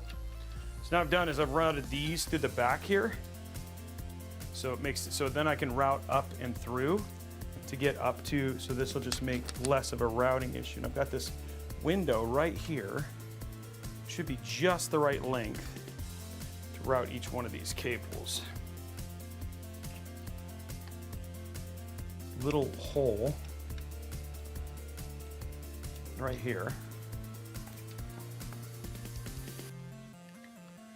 which puts these right in the right place.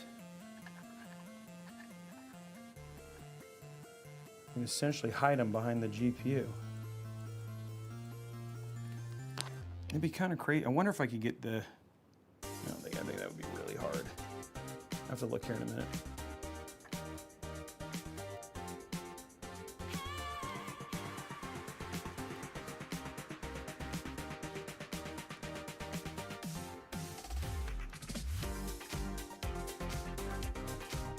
Go first one, and then again these will just hide behind this like one set of cables right here, which should be cool. Should look really nice.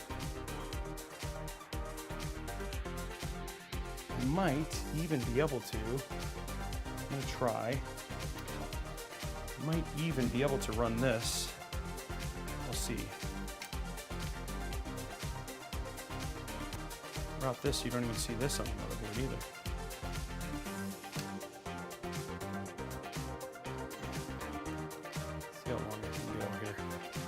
Could also go through the front here.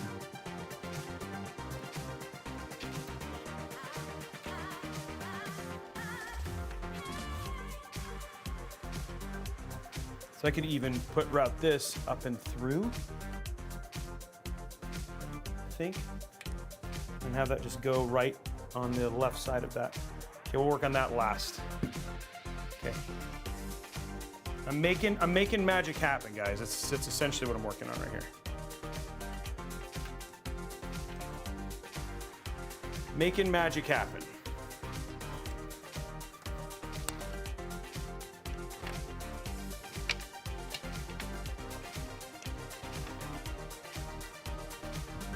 Okay. If you want to make this smooth, then we gotta do a couple things.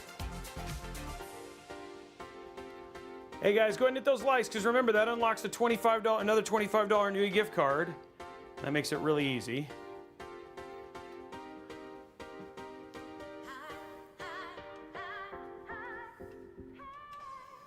Okay, so what I'm doing here, I'm literally going to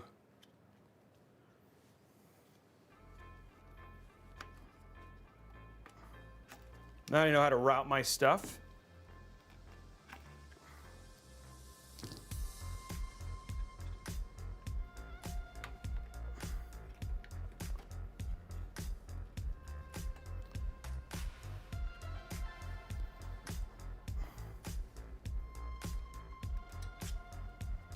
We're gonna do some work with the GPU. Oh shoot. This is small form factor 101. You know what I mean? This is all the stuff that, you know, you like watch people like Matt and, you know, Gear Seekers and those guys, and you come out and it's like, wow, look at that build, it looks great. That's because they don't show you all this to like make a build look perfect. This is all the stuff you don't see because they do it before recording the video. So it's like,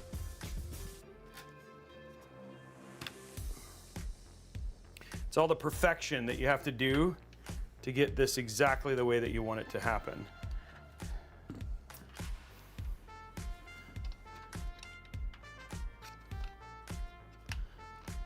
And what I'm working on right now, oh shoot.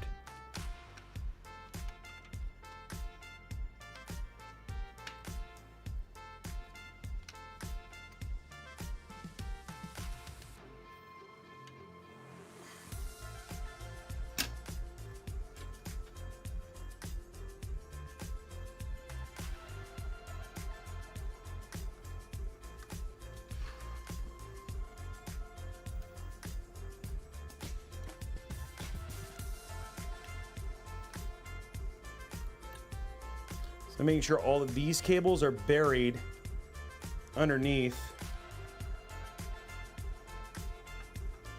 the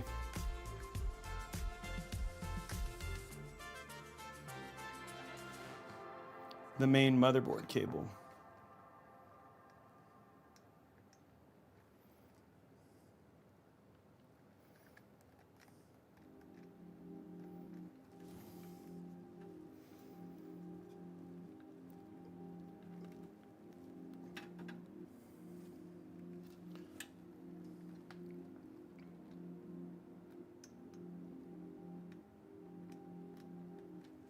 Oh shoot. The motherboard,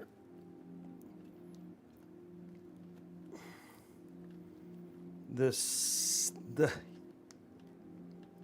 USB 3 connection came off with the, and you could potentially, oh man, that's just risky. Okay.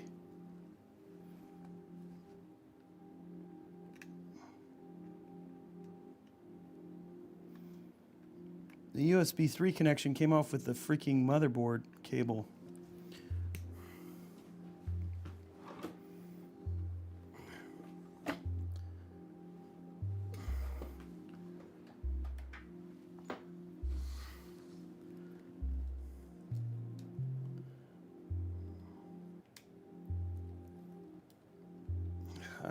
I think this is like, it literally won't come off. And I could try and slot it in, but that is like,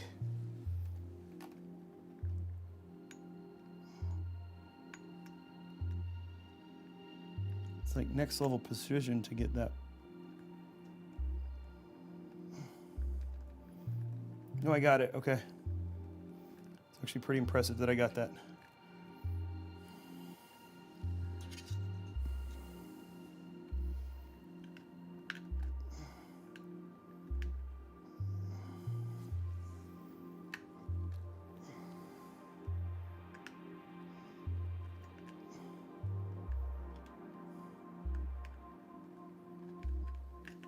Come on.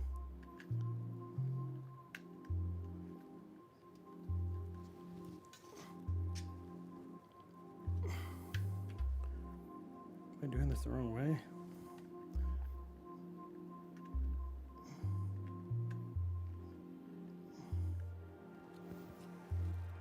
Okay.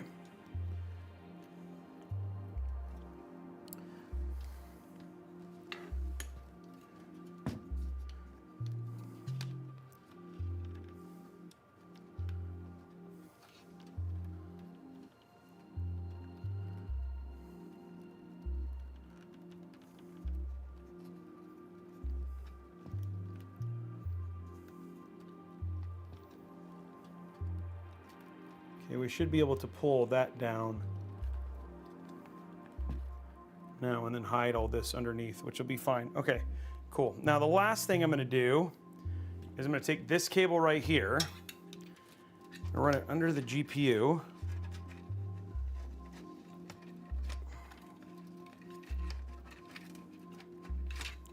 This is being a problem right now.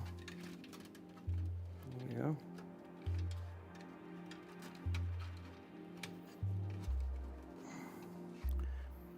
I'm gonna run it up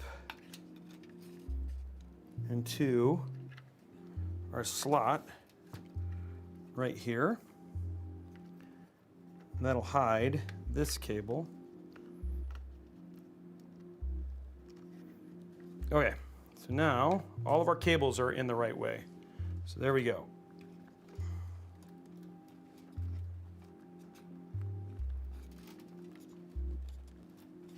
All we gotta do is just re-push this in.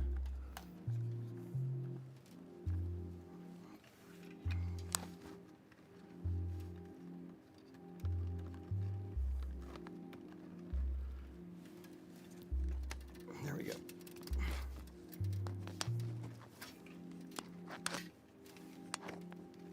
Okay, there we go. GPU back in. Now you can't see any of those cables, which is great. And this will hide underneath.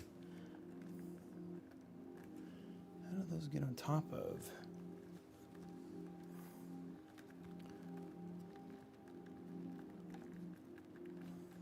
One more time. Let's pop this out. We want these underneath the cable.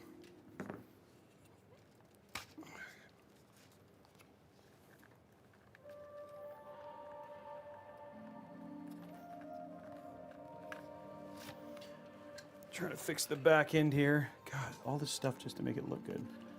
But it ends up looking way better if you do it this way.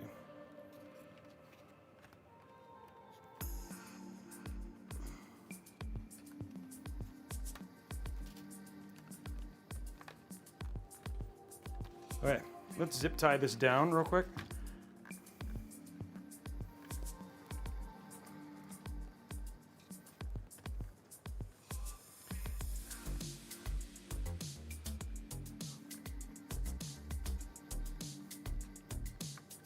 Okay.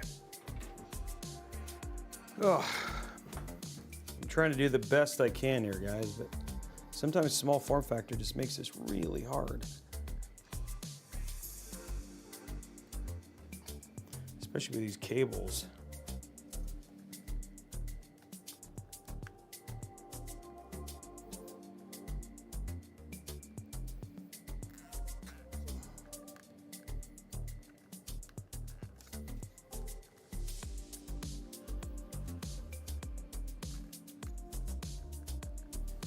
Okay, there's that one.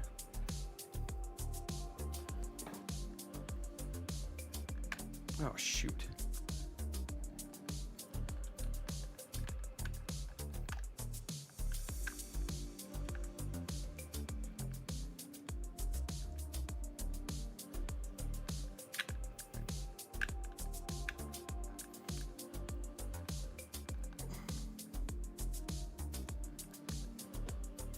Okay.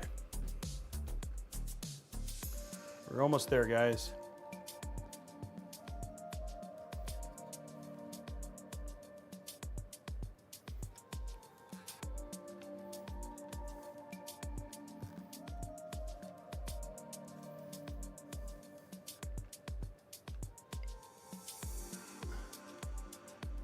Okay, so now we have all of our cables kind of cleaned up.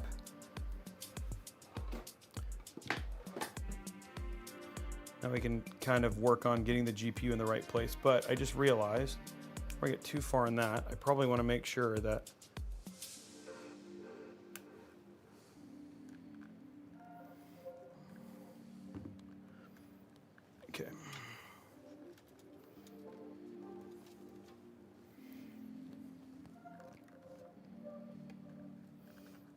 have one more cable I need to plug in. I have two here.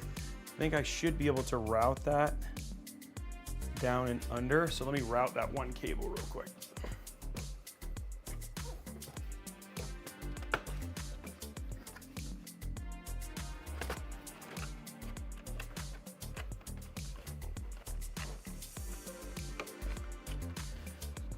People always ask, like, how are small form factor builds? Well, now you're seeing it.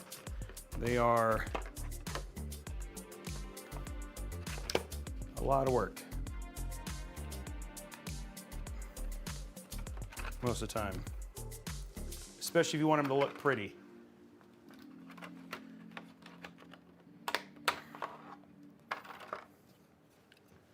So we just need to make sure this is right here. I might have to do it sideways. I just need to see how long our cable is.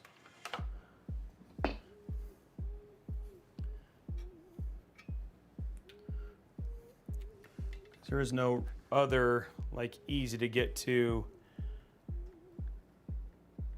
fan location. You've got two fan headers, and then that's kind of it. And one's going to be running our CPU. Actually, I think this one could potentially just run up across the top here with the other cable and then tuck back here, which I think would probably be the best bet. I think trying to get it any other way, I don't know, actually that might work.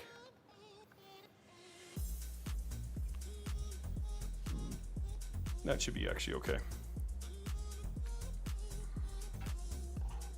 We just need to make sure the fan is like this, unfortunately.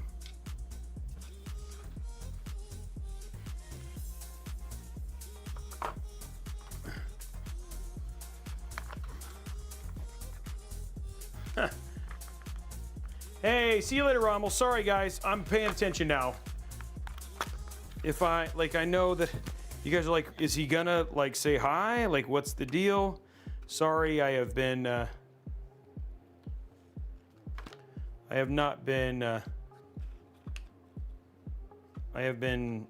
distracted, so I apologize for that. Trying to figure out how to get this to go in correctly. So Squadron GG, there is no, actually it doesn't fit any radiators at all. This is really made for air cooling.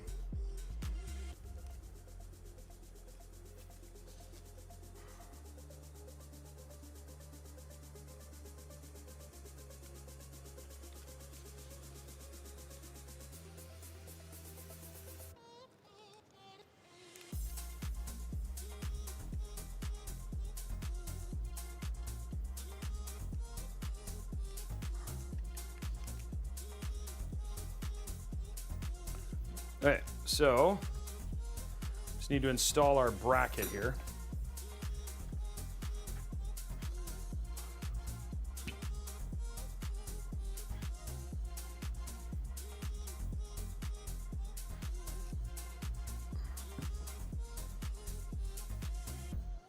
Installing our bracket now.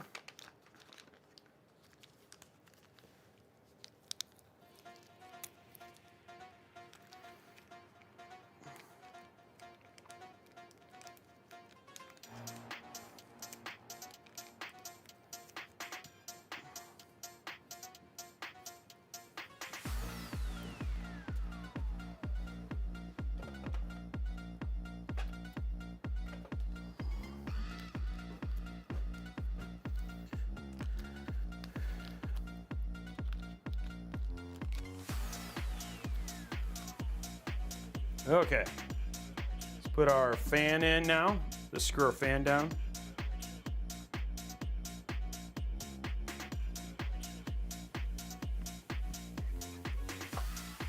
Somebody's looking at this going, hey, I wonder how easy it is to do these builds.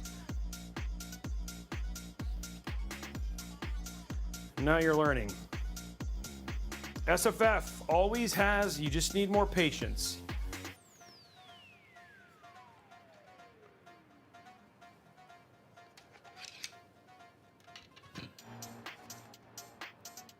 Always just takes a little bit more patience, but if if you can have the patience when you do the build just ends up looking a whole lot better.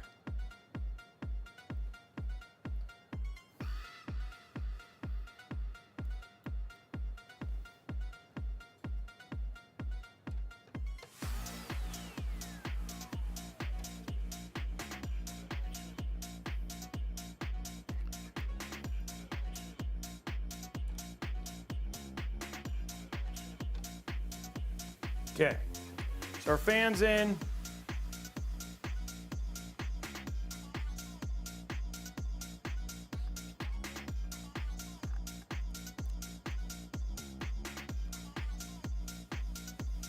Now we just got to get our GPU in. And then the rest of it's actually really in good shape. So now it's just GPU fitment time. It's always like a fun part where you just gotta kind of get the GPU to fit.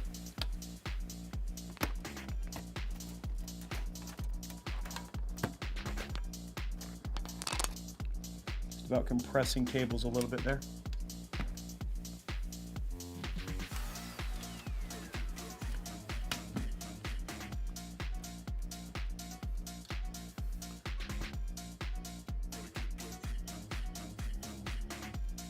Okay, there's the GPU in.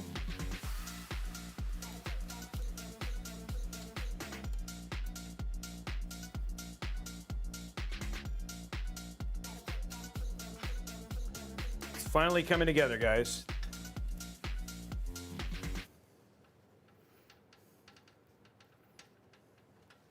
The easiest part of this is going to be just putting the cooler in.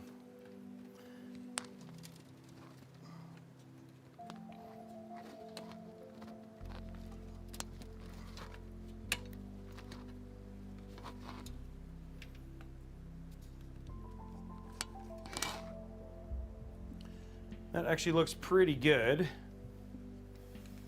Now we just got to do the last little pit here.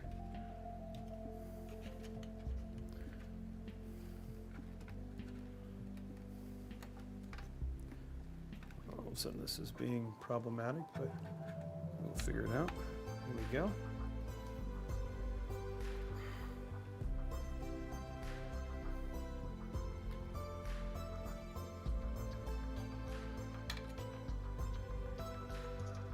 And so just taking the time to figure out the fitment. Running the cables so they're hidden.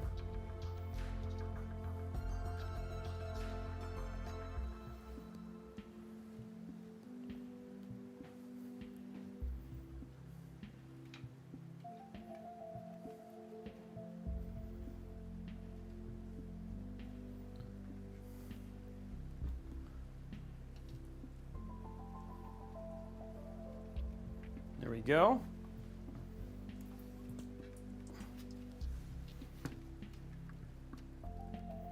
Then back here, all we're doing is just making sure that everything is about as snug as we can get it, right?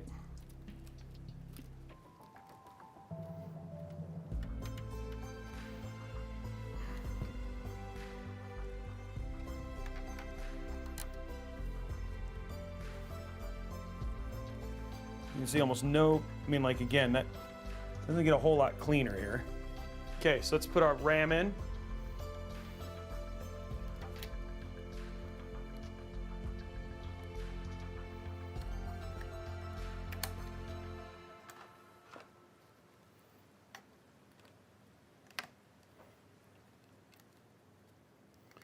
We only have the last part, which is getting our air cooler in.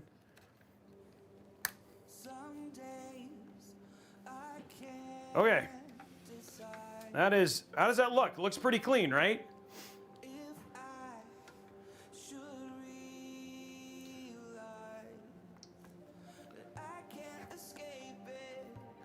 Now, the last portion of this thing.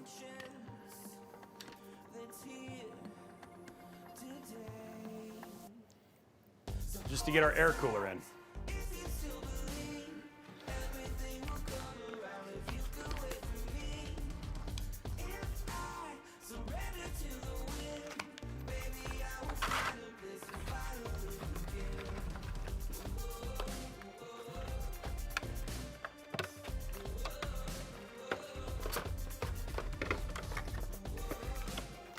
Yeah, it was a lot of work, but it definitely looks clean now. Okay.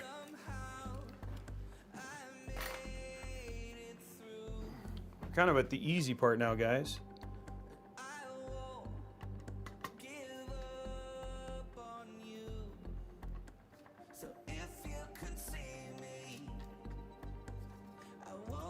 Just want to make sure before I get too crazy. Okay. I want to make sure there's no plastic on the cooling pad, but there was not.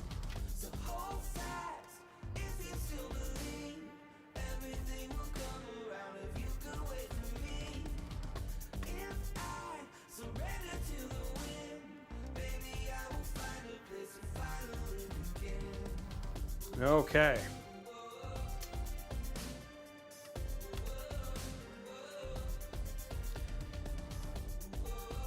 Okay, there's that.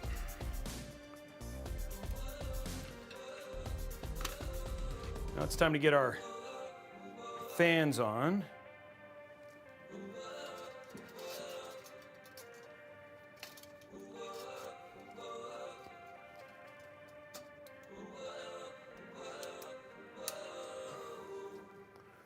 Okay, now we just need our front fan.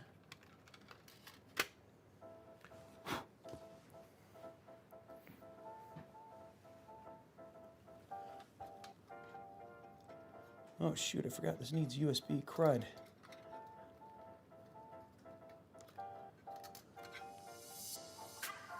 I think USB is right there, which actually may just work out for me.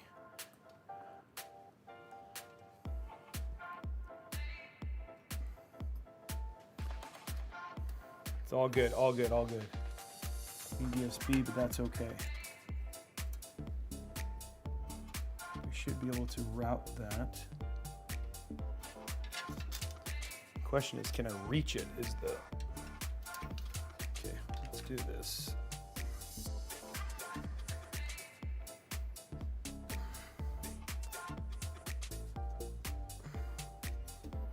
I don't think I can run through the back here. No.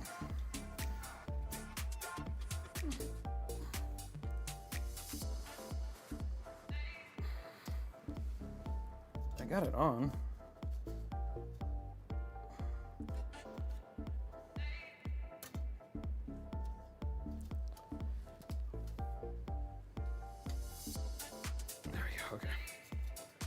Okay, get that out real quick. Forgot about our USB. We have to run USB here. Luckily, it happens to be right here.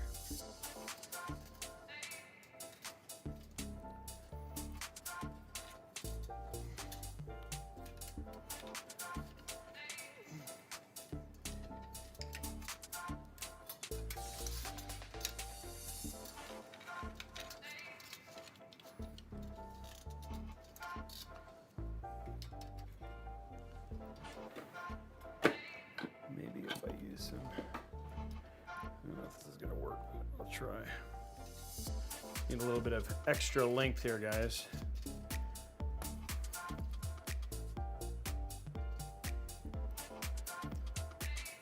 Nope.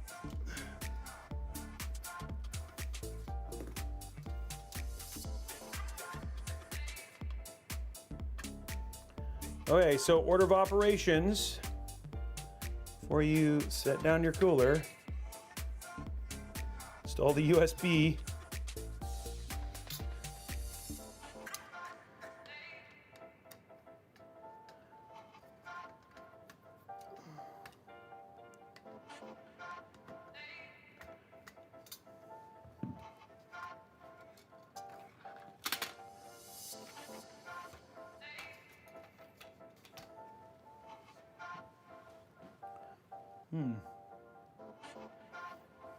Okay, clean that off.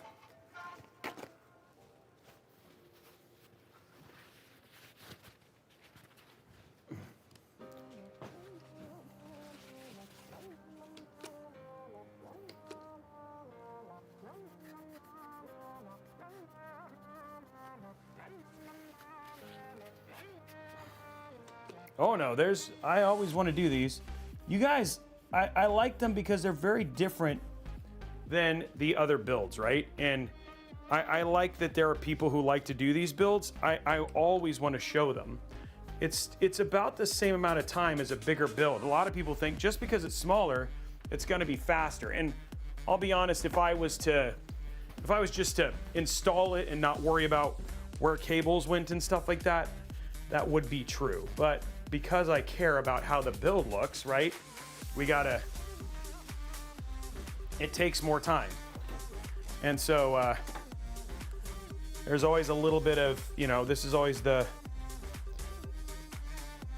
downside of showcase builds.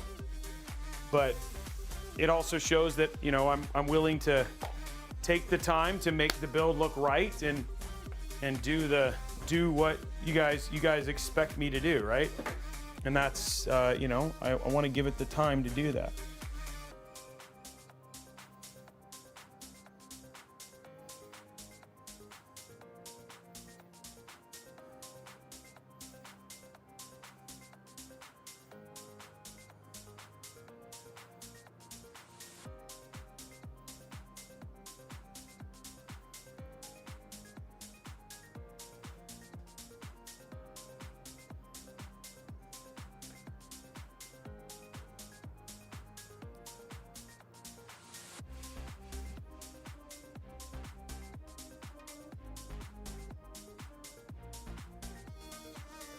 There we go. Do a little bit of cleaning for sure. Kind of got thermal paste everywhere, but like the most straightforward path to make sure it's all solid there.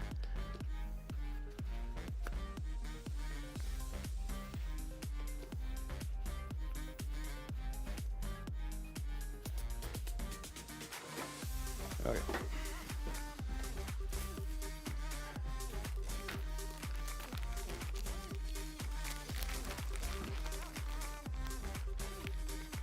Reluctant Hero, I don't know what AIO would fit in this. I don't think it like doesn't really fit radiators.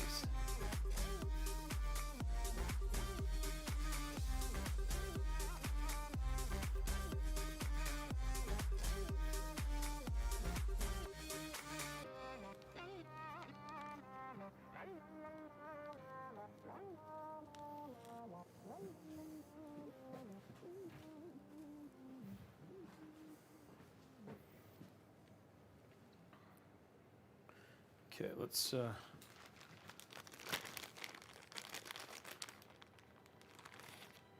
yeah, that's an air cooler. You mean an air cooler? AK500 digital is an air cooler. That's just a smaller version of this one.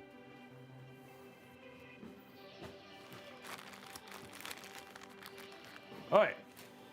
Now, guys, let's do this again. This time, before I set this down, I need to run this through.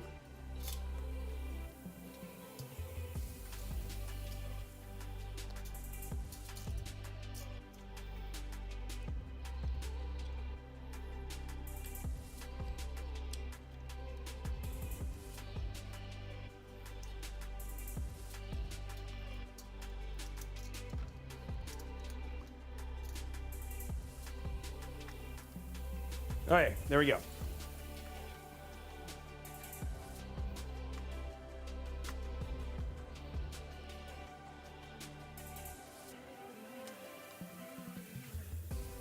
Yeah, this is the AK600 digital, so.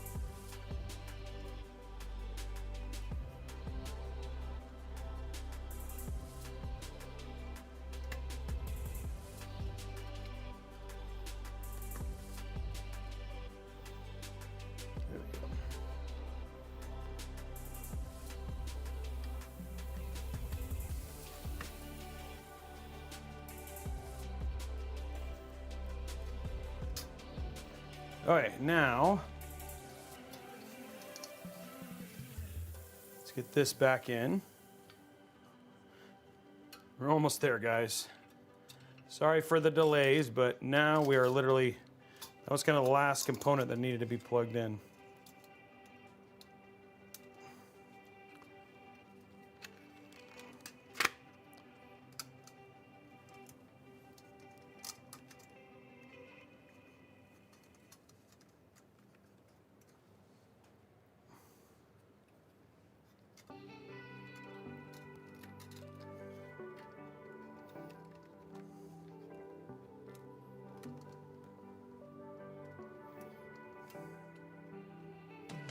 Oh no.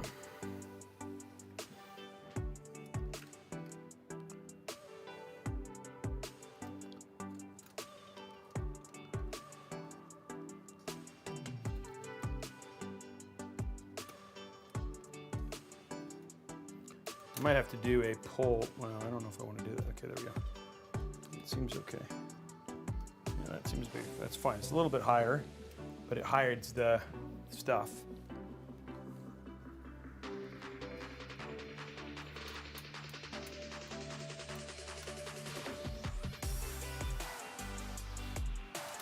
I don't think this side is.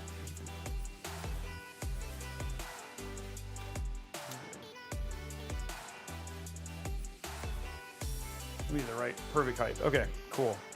Now we just got to figure out how to, which we should be able to do just by, okay.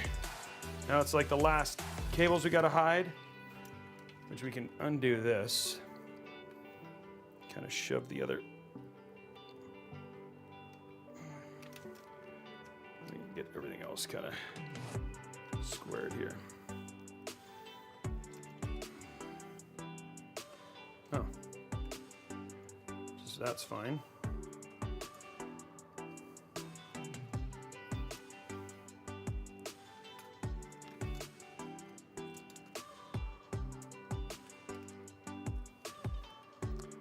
So just working at the top of the case here.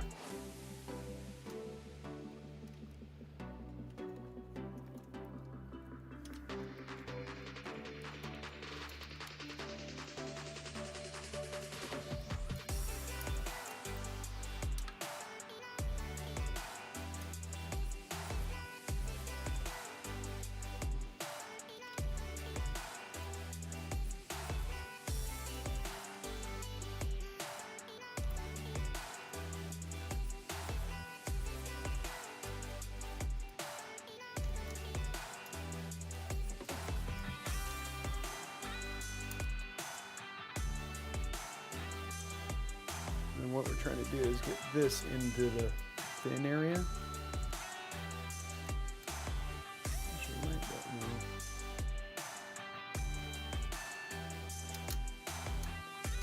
This goes right here. And then this is going to go right here. This feels like it's going to need a little bit more length here.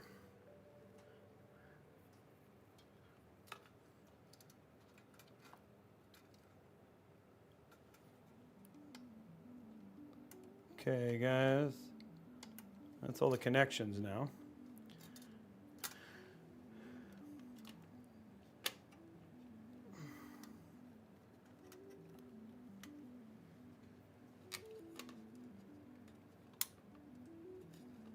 I know I just did this. Okay.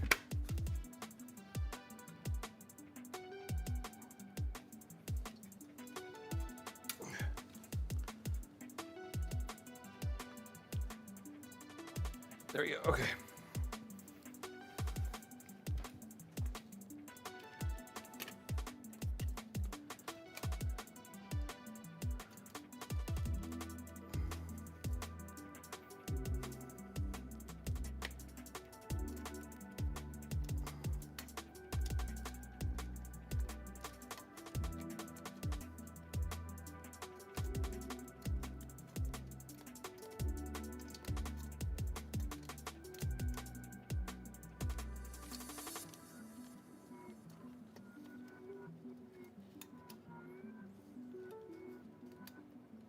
Okay, there we go. And then now this just goes right here. Okay, there we go, guys. All of our cables are done. Now we just got to put it back together. That's it. Okay, so let's put this in.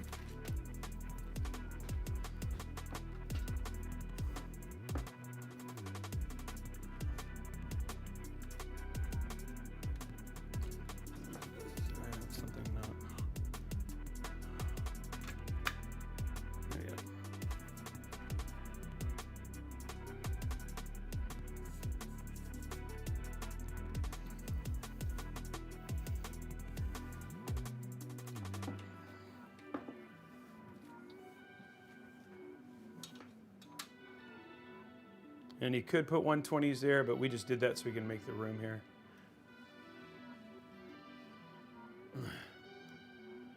Thank you for a Dropkick. Appreciate it. Okay, build is done. Now I'm just putting the case back together.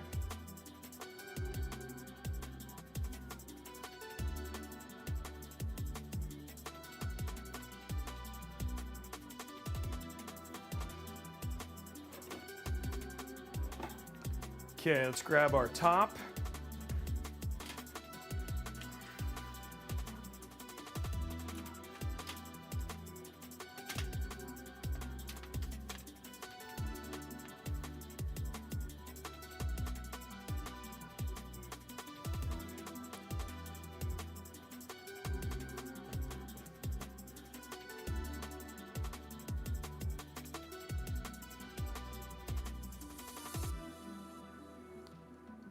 I'm going crooked.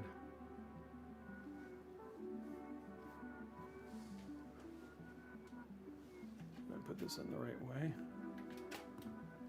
Make sure that we, no, it looks, oh, it's definitely the right way.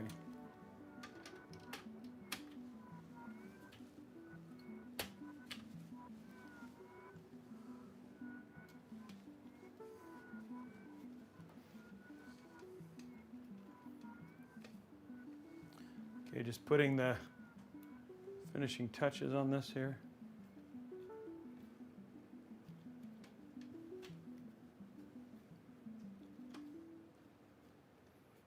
There we go.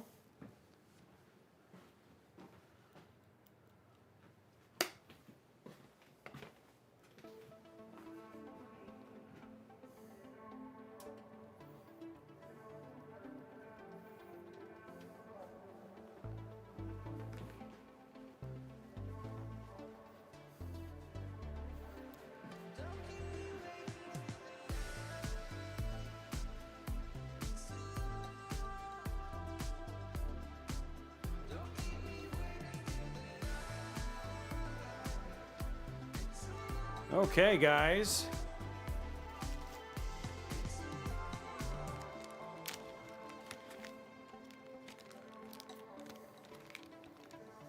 I mean, that looks pretty dang clean, right?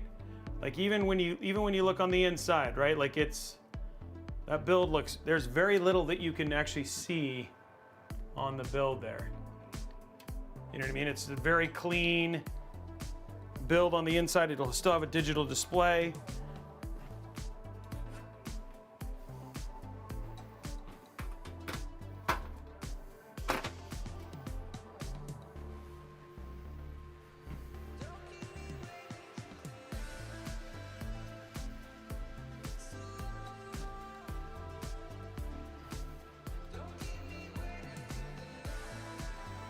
Okay. Guys, we use like every tool to make this build come together, but we finally got it all done. I actually have a build, 3 GPUs later and all that sort of stuff, as I had like a mind meld brain fart. We still got it done.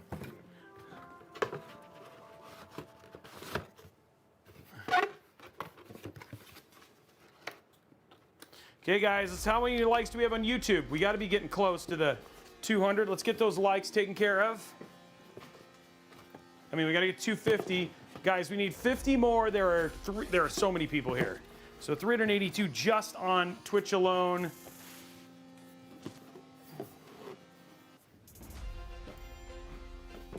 Let's go ahead and head over to youtube.com/Robeytech Live. Hit that thumbs up button. Get that like in.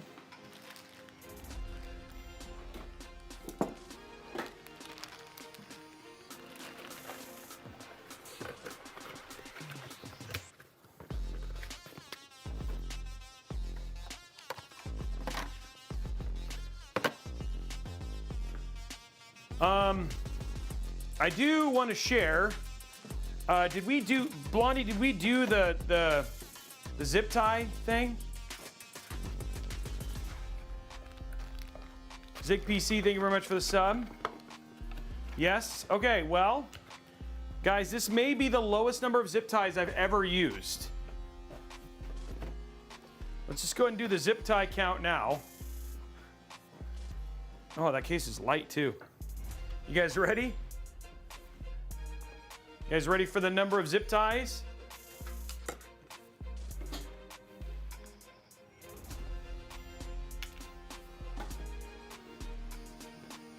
There it is. It's even. That's it, 2. I used 2 zip ties. That's all there was. It was even, but it was 2. But guys, look at this. I mean, like, come on. When it's all done, does that not look, I mean, that looks super clean, right?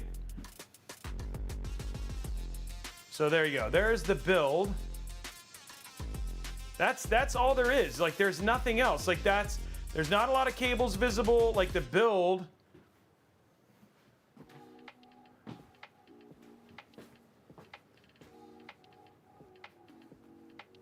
In terms of likes and in terms of all this stuff, that's all there. Decent Ghost. Like, there's almost like nothing, there's almost nothing visible. Like, there's only the cables there, but everything else, like, you see this, everything else is hidden. You know what I mean? There's like nothing else. Okay, vote. You're voting for post. It's not wobbly. It's not a black box. That's the AI, the cooler, and it has a screen on it. And when we have the glass on it, you won't see any of that stuff. Actually, I can go ahead. I can go ahead and put the screen. Let's put the glass on.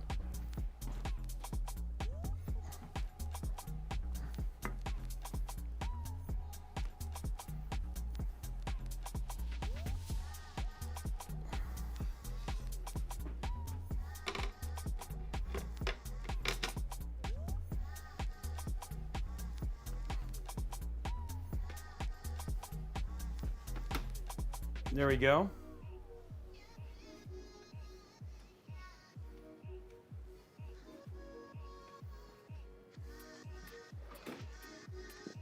Okay, guys, we're just gonna go through our sponsors real quick and then we'll get it turned on. See how this does thermally, run a couple benchmarks.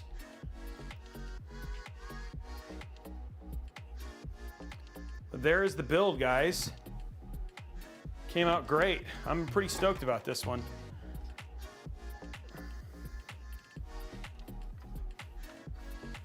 Hey, what's up, Org? Hope you're feeling better, buddy. And there is our full build, ready to go. Ugh. Okay, let's do our sponsors real quick. You guys are checking to see, you're voting on Will It Post. I messed with a lot of stuff here, so I'd say that this one has a better than normal chance of having something whack having happened to it, but we'll see. I kind of pushed the limits in terms of cable hidden and all that other stuff, so we'll see.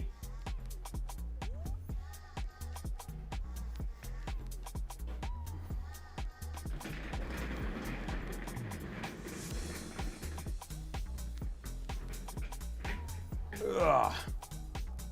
Okay. Well, let's grab our, I forgot to grab my.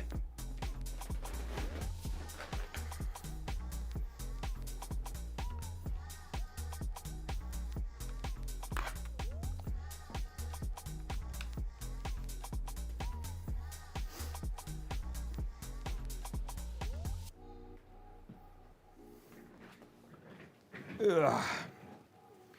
Okay.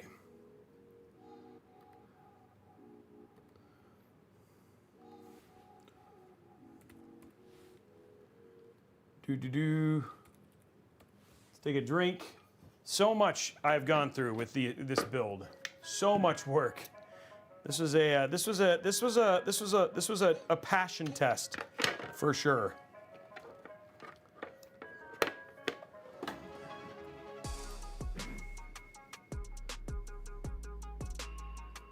Okay.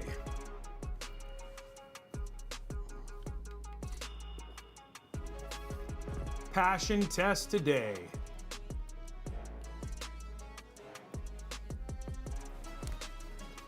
Rurutu, we saw him yesterday. It was incredible.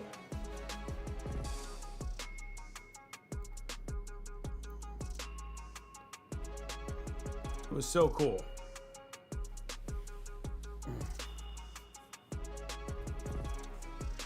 Okay, so you get finished building a PC like this little bad boy right here, and you're like, hey, I want to go ahead and put a copy of Windows on it, but Windows can be expensive, and people are talking about Windows 11, Windows 10. You guys have been discussing that earlier today. So here at VIP/CDKdeals.com, instead of spending a couple $100s on Windows, you can pick up a copy of like Windows 11 Pro for $32.45 versus the $200 and something or $150 you pick it up at Best Buy. Now these are OEM keys, which means that they are one-time use. As long as you don't change the motherboard, for the most part, you can change the rest of the hardware. But again, you'd have to buy literally 5 copies to make up the total from something like a regular version. So if you hit buy now though, and what was $32.45, you hit again, buy now again. And instead of $32.45, if you use code RBCK at checkout, hit apply, what was $32.45 jumps all the way down to $22.71, which again, at that point in time, you have to literally buy 10 copies to make up the full one. What about copies of Office? Say for instance, you don't want to get Office 365, you just want to own it outright. Well, you can still get copies of Office 2018, 2019, and 2021 Pro. These are regularly actually way more expensive than this. You can see they're about 250 bucks. But if you go ahead and click on this, same thing, just hit buy now. Again, use the same code RBCK at checkout. And what was essentially regularly $120. Wow, this is being super slow. You can use RBCK, and what was $120 drops all the way down to $84.87. So I mean, you're looking people, Sinister Dev, all those kind of people. We have literally thousands of people who've used this to basically save money on activating copies of Windows or Office. It's a great option. If you have questions, they have great customer service, or if you just want to talk to somebody who's used it to say like, hey, is this legit? Ask just right here in chat. You'll find tons of people who have. Again, VIP/CDK deals, use RBCK at checkout to save money. Okay, the other thing I'm going to tell you guys about, and it's brand new. So Tom has been doing a ton of work here at Robeytech.com. Look at this, watch this, let me just show you. Refresh, look at how fast it loads, but we just did a refresh of Robeytech.com, so much faster, much easier to use. My one thing that I always ask, you guys want to always, people are like, hey, Robey, I can't necessarily support you with subs or streams or whatever, sorry, subs or donations. Anytime you purchase at Newegg, Amazon, like to buy groceries, come here, Robeytech.com, just click on Amazon, it'll take you here. We basically get an affiliate, a little kickback. It doesn't cost you anything extra, but a great way to essentially help me. So you can just go to Robeytech.com, look at any one of those links, and if you're buying any one of those things, just click here first, and that'd be a huge help for me and the team. The other thing too is if you have a particular build, wow, this loads so much faster. Great job, Tom. If you have a particular build that you like, for instance, like the DeepCool build, here's any one of these builds, you can just go here right to the site, and you can sit there and click on them, and then all of the parts that we used for that build are listed, as well as the actual video itself. So if you want to follow along with the build, along with actually selecting the parts, you can absolutely do that. It's a great way to basically just build along, and then a great place to start looking for builds if you want to kind of put your own thing together. This is a great place to do it. And all of our builds from this year and last year are all listed right here. So it's a great place to go and check that. You can check out the archive builds, and then all the builds are there as well. So Robeytech.com, let's build. Now let's see what deals he's got in store for us today. So here we go. Stream deals, the Corsair Virtuisto RGB wireless headset. We've used this before. It's actually been out for a while. You can make it $80 off, making them $189.99, and then you get an extra 10% off using that code, making them $170.99. They're actually very good headsets. We've used them. The only thing you got to be aware of is that they can be a little bit warm, but the quality of them, and it depends. It just depends on the person. Headsets are one of those personal things. Gigabyte Z790 Aorus Elite AX. This is if you're trying to make like a 14.7, 14.9, 14.6 build. Right now on sale, $219.99. Z790 is starting to really come down as we prepare for 15th gen. That's supposed to be launching sometime this year or maybe early next year. So yeah, great time to save money on that. The 4070 Ti Super, I use this on the Zotac build, so if you're looking for a beautiful white card, these cards are awesome. The good thing is their RGB software has low overhead. Right now it's on sale $789.99 with the promo code NPC44. So if you're looking for a cool 4070 Ti Super for a beautiful white build. Google Nest Wi-Fi video doorbell. If you're into Nest and basically like I have Nest for my thermostat, but you don't want to go to Nest Ring, on sale, $60 off, making it $119.99. Acer Predator Helios Neo 16. We just showed this on the Intel Live on Friday. This is $1349.99. That's an i9 and a 4060. So this is really for somebody who's doing video editing, more workload stuff, maybe even big brain calculations, things like that, and just needs a little bit of GPU power to game. This is a great price. $1349.99 for a 4060 14900 is actually a pretty ridiculous deal, and you can check that out over at Best Buy. And then the Alienware AW3423 DWF. This is their Quantum Dot OLED. My nephew really wants this. It's $100 off right now, making it $799.99 over at Best Buy. So I'm gonna send that over to Maxwell afterwards and let him know. But yeah, $799.99. I know this people rave around this monitor, but actually really good deal. So anyway, those are the stream deals for today. Everybody say thank you, Tom, for the awesome deals, and there we go. Everybody say thank you, Tom. Thank you, Tom. Okay, let's get ready to turn this thing on. See how it does.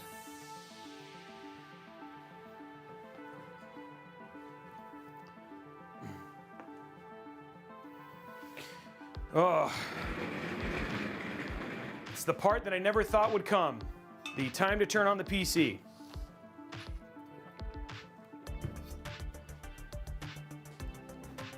Here we go, guys. The big moment. Will it post is the question. Luckily, it's got a handle, so we just lift it up. Take it over here to the side. Close this. Move this out of the way. There's not going to be any RGB or anything like that. It's just going to kind of turn on. So the turn on is going to be a little anticlimactic, just as an FYI. There we go.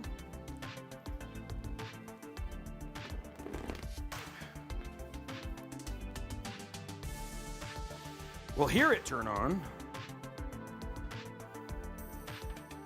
Oh, actually, I don't want to put that in yet. There we go. And there we go. I hope to, I'm 99% sure there's no power switch for this, but I hope I'm not wrong. Okay, let's grab a keyboard.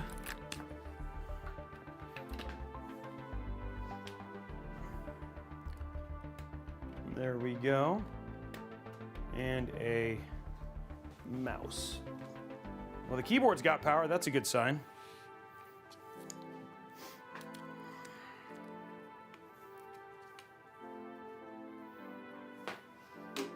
Oh, I hear you, Jub. All right, here we go. Everything's in. 3, 2, 1. Oh, something's hitting. I'm guessing it's actually a cable at the bottom. Must be this. Oh, wait, what cable could it be? Oh. Okay, there's a cable being hit somewhere. Let's see if I can find it. We'll see if it posts. It does post, though. It does post. Just got to find which fan is being which fan is being hit here. I'm gonna find out which one it is, and then we're gonna fix it. So let's go to top down here real quick. There was actually more GPU, more sound than I thought. I want to find which fan we're talking about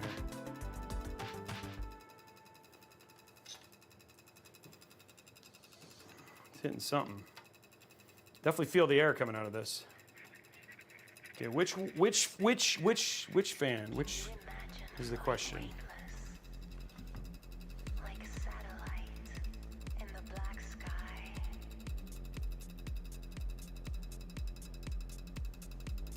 I dream about things way beyond this atmosphere. Whoa, what? Oh, it's hitting something down here. Okay, hold on. Like if I was an astronaut, I definitely wouldn't still be here. When you're trying to hide cables, but I dream about things way beyond. oh, we have a couple ones that are hitting stuff. It's like vibrating. I'm like trying to figure out all of the stuff that's going on here. You imagine floating Sounds like a washing machine right now. like a satellite in the black sky.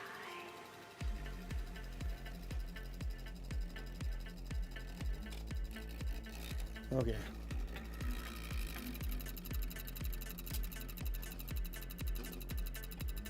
I dream about things way beyond this atmosphere.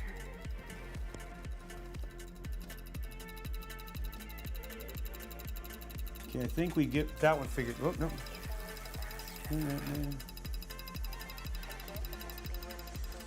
I feel.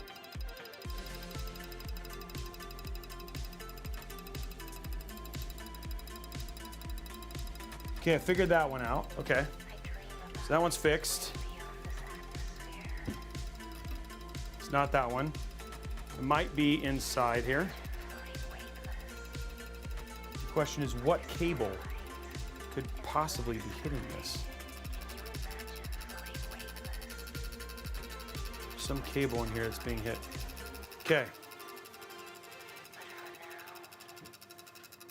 It's inside. I think it's one of the inside cables. So we're just gonna figure this out.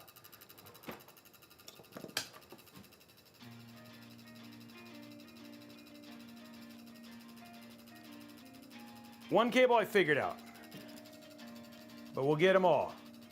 We will solve this so it is quiet and doing its job. The one thing that's always tough about doing cable management is that sometimes when you tuck cables, you might tuck them a little too well. We don't have a lot of places to tuck cables here. Okay.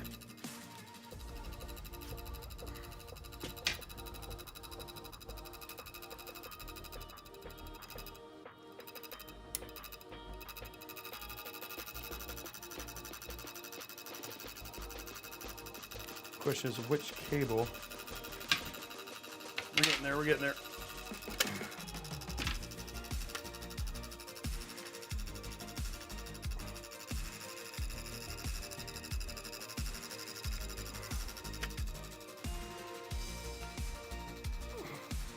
There we go.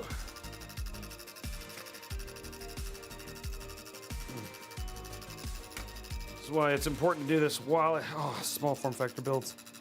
Love the relationship with you. And then I just need to be able to get to this one. There you go. Okay.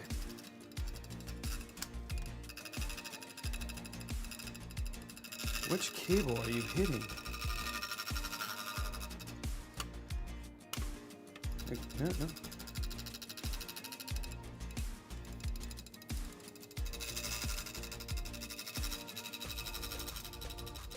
Oh, there it is. I see it. Okay, got it. Okay.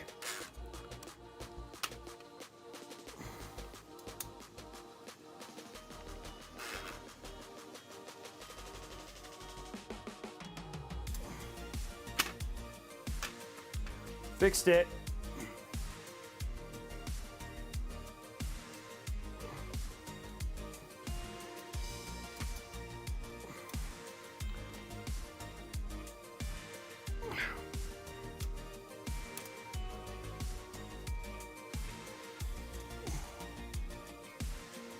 You have the world's tiniest hands. There you go.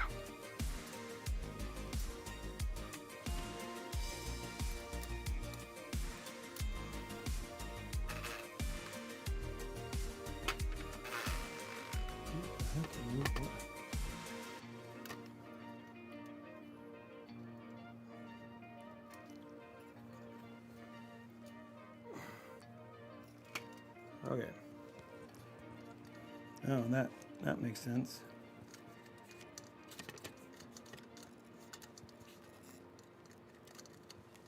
You go into top down so you guys can see what I'm working on here. Okay. Okay, got it fixed. It's officially fixed. No fan noises now. That was a lot of work, but it's in.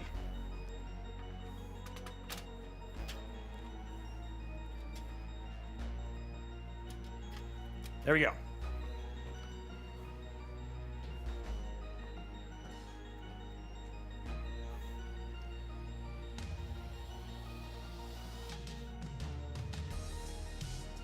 All right, let's put it back together real quick and then we can move on with our benchmarking. Sorry about that, but this is, you know what? Honestly, I love that you guys are seeing all of the stuff. How are we doing likes on YouTube?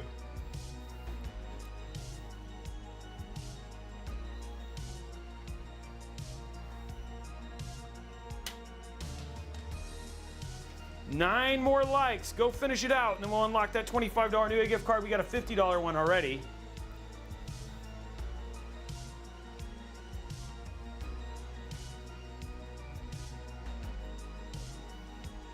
Okay, can we get some hype for how complicated this was, but at the same time, how beautiful it came out?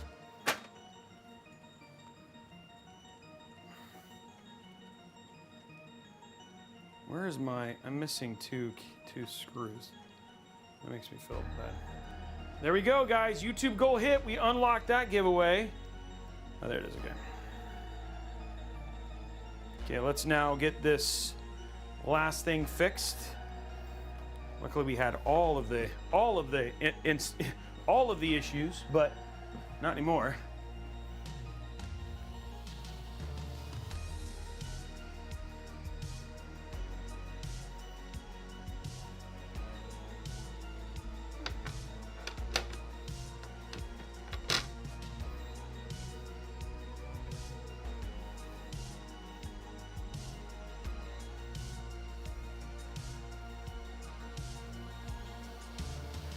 Okay, it did post. Now we just got to hit F1, and now we can finish the benchmarking. Now we get to see how this actually performs. Okay, there it is, guys. No more sound, no more noise. It is.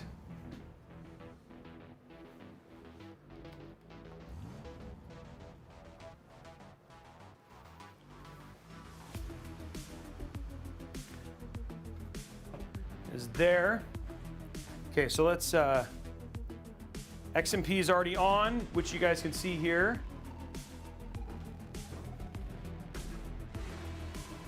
Okay, so we got XMP already on. Everything looks good there. Let's get our screwdrivers put away.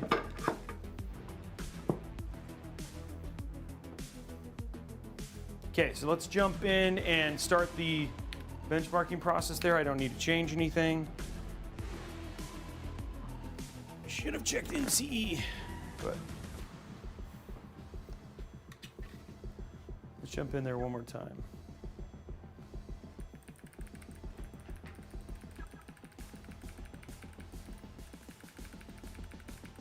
Just gonna make sure we're all set.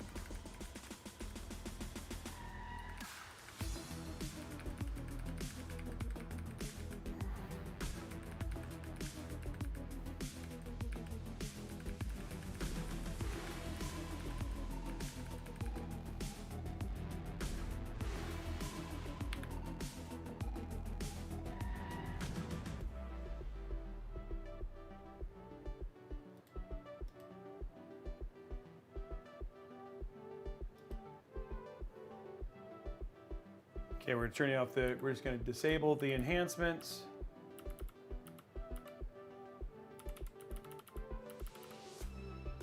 Okay, so that should be good now.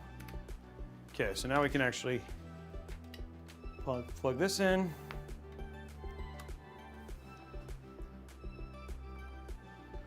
This little tiny box.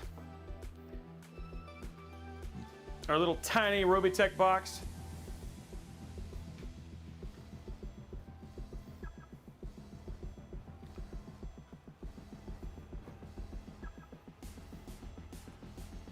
Yeah, it does look really nice, I agree. Okay, here we go, side view. One thing I will say, guys, by the way, is that DeepCool has fixed their CDN, so they did actually hear our feedback. Let us, oh, you know what, let me do this. It wasn't set up for this. Let's go to,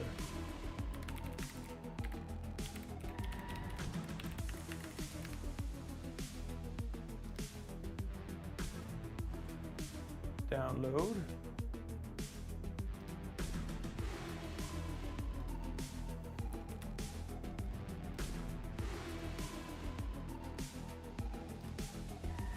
There we go. Okay, let's run this. Hopefully we'll start seeing here in a minute. We'll see our thing show up here. Boom, look at that. There we go. Temps are there. That idle temp looks actually really good. So you can actually see the temps are there now.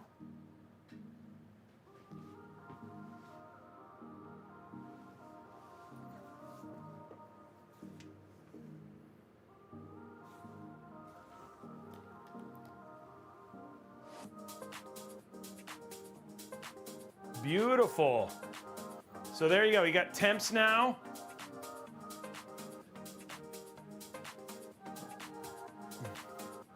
Okay, let's check. Let's just check the one other thing. There's not a lot of other stuff we can do.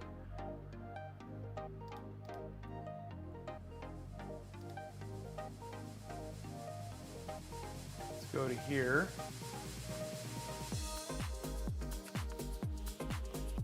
Our effects, we'll do Starry Night. We'll do it with a little bit of, we'll do the background as like a DeepCool, kind of their green. And then we'll do the effect with white. There we go. That's cool. So there you go, a little bit of neat effect there on there. You can't really see it all that much, but I mean, again, it's got a cool, like, little DeepCool lighting effect. I might want to make it a little bit more green just to match this here. So I'll make it a little bit more green.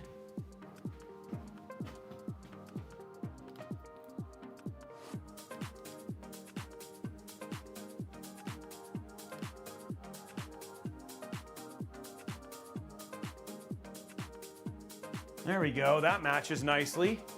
So it also matches the lighting on the, lighting on the power button and stuff too. So it's got a nice green tint to it. Okay, cool. So we got something matching here. There's that. I'm trying to think if there's anything else I need to do. No, I don't think so. So let's jump onto capture. Let's grab hardware monitor. Download.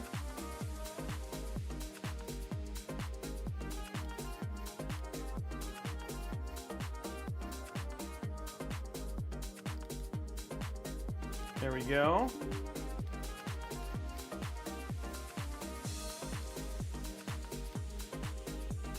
Check out Cinebench. Whoops, that's control panel. Get rid of that.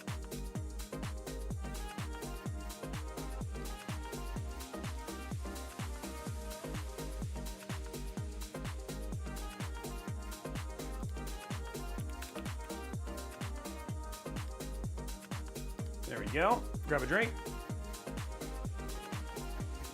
It can fit an exactly 3-slot card, yes. It can fit an exactly 3-slot card. A 4090 FE does fit inside of this case. So you could do, so 4090 FE, you are capable of doing if you wanted to go that far. So it does fit exactly a 3 slot. You could also do a 4080 Super like the, oh man, what is it? The ProArt 4080 Super would also work. So yeah.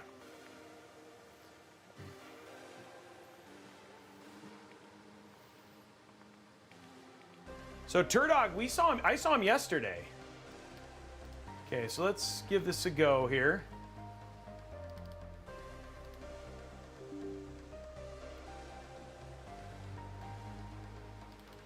Oops.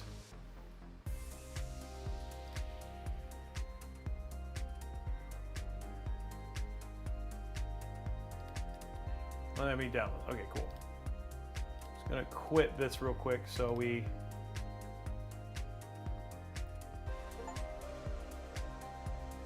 Okay, there we go.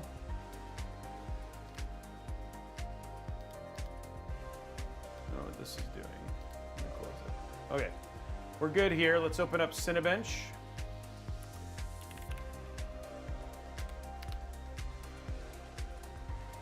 Accept. Oh, wait. One other thing I wanted to do, just because I like doing this. So I am going to go ahead, but while we're doing the fan expert and letting the AI do its thing, so we're going to auto-tune this. And then what I'm going to do is let's go ahead and do the $25 Newegg gift card while we're waiting. And this is for you guys as well. So this is, thank you very much for doing this. $25 Newegg gift card up for grabs.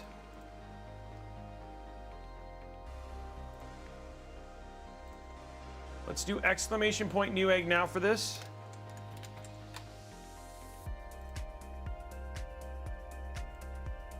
And $25 Newegg gift card up now. 2 minutes, guys. Exclamation point Newegg now.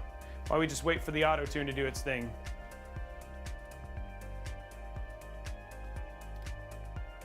It's also really quiet, the way I have it set right now.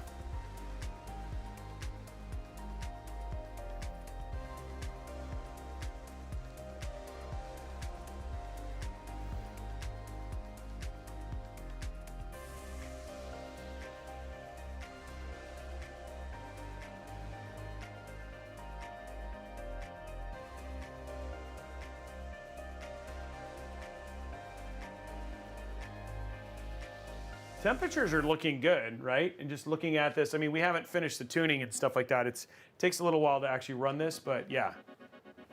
Footbagger, thank you very much for the sub. You guys, all of you, thank you so much for all the support, the subs and support. You guys are amazing. Really appreciate it.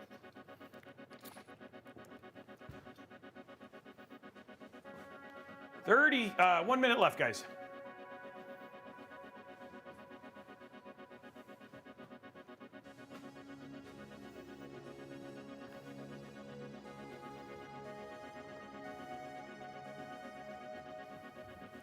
Just realized you guys do not see anything because I don't have this set right.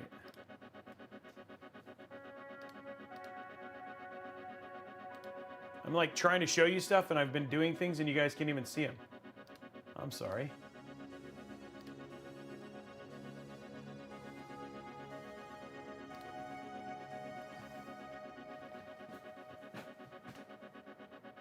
Now you should be able to see them.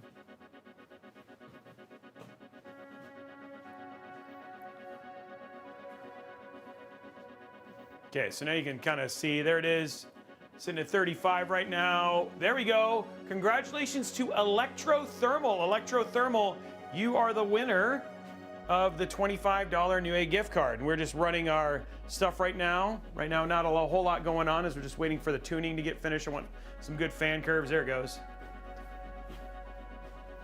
Okay. Not like I'm expecting more than this, but yeah. This is, I don't, what? Oh, this should, it's not, I don't want, this isn't a chassis fan. No. This is what, okay. Well, it'll run at max, it's fine. Luckily, it's quiet. Okay, here we go. Let's check this out. File advanced. 10 minutes. Starting the multi-core now. See what happens.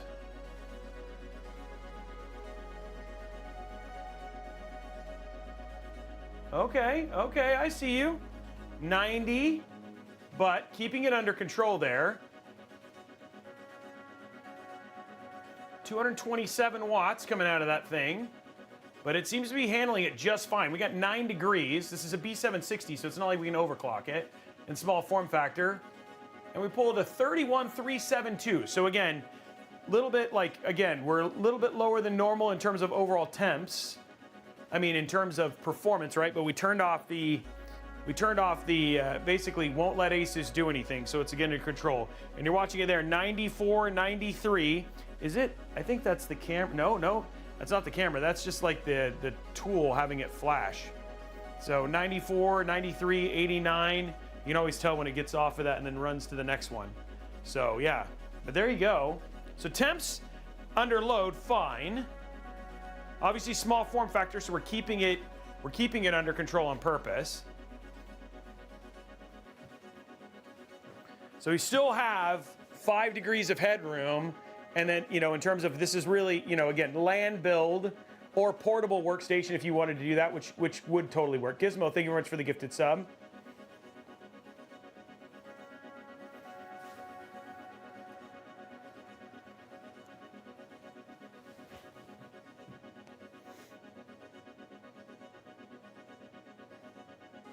Definitely getting a little bit warmer. So again, we're right at probably the peak end of what this can do. We could potentially, I mean, if we wanted to, it'd be hard because you'd need to put another fan. An exhaust fan may actually help too, just to draw just a little bit more air out. So you could put another exhaust fan. But still, it seems to be kind of peaking out at 90. Yeah, it's still getting up there. We may hit thermal limit there. A contact frame may also help here.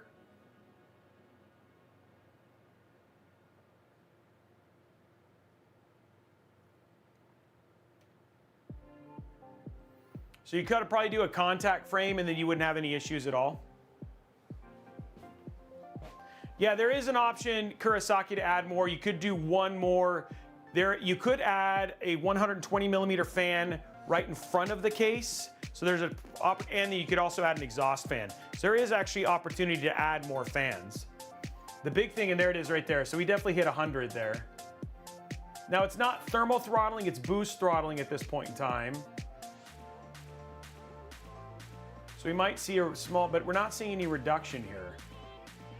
We'll see on this next run. No, it's keeping, oh yeah, no, it actually, yeah, it went down just a number of points there. So, from a gaming standpoint, we're not gonna have any issue. The other thing too is just to give you an idea, just gonna go to side here. I'm still okay with this build. Gaming-wise, you're not gonna have any problem, but let's check it out.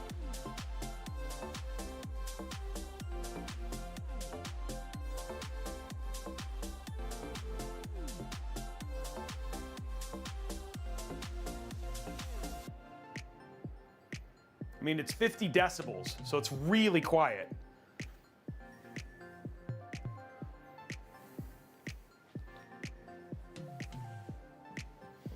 But yeah, you could add a chassis fan. You could add 2 more chassis fans. So do a splitter off of the top one. Add another, you could add a 120 here and a 120 in the rear, which would give obviously the air cooler more cooling. The other thing too is I actually think that your fan wise, you're probably okay. I think a contact frame might be probably the ideal solution, because you're just like, if you looked at the thermal paste spread, it had a little bit of an hourglass, so I think just getting more of the contact frame, I think would actually help it more. So you'd probably be under thermal throttling at that point in time. So airflow I can show, yeah, for sure. I can show airflow right now. So people want to see airflow. I got to go grab it real quick.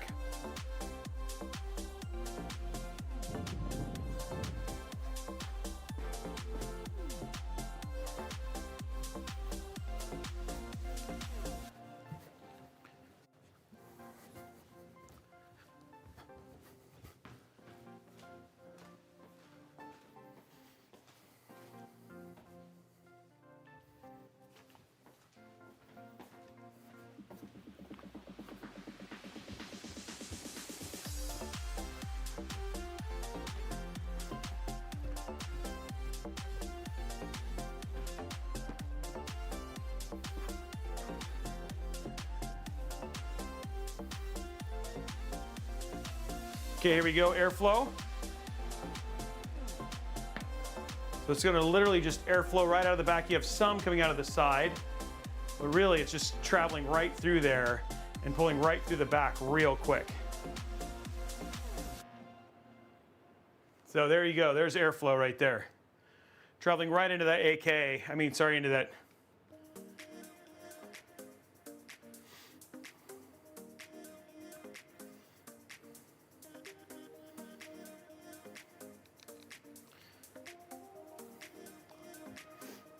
It's, yeah, we're air cooling a 14.7 on an AK620. So again, I think if I did a contact frame, we'd probably drop this by, it probably would never hit top.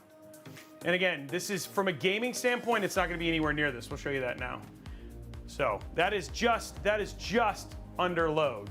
And we still have a small case with, I mean, potentially adding another fan would help, but maybe even something, but you could see how fast it was exhausting. So I don't know if adding an exhaust fan would actually do anything, but. So what a contact frame is a contact frame goes around the socket of the CPU. And then that basically they're made to kind of set more standard pressure on the socket. So basically cooling gets a better seal. Because this is an older motherboard, I will tell you, if you use probably a Z790 or a newer B760, you won't necessarily need that, but given this is an older motherboard, there's been some socket modification, so you don't see this as much now, but something to be aware of, yeah. I'm still like, again, well, now when we get to gaming, you can see idle-wise it's fine. We actually get to gaming though, you'll also see temps are gonna be fine. So let's go ahead and install MSI Afterburner real quick.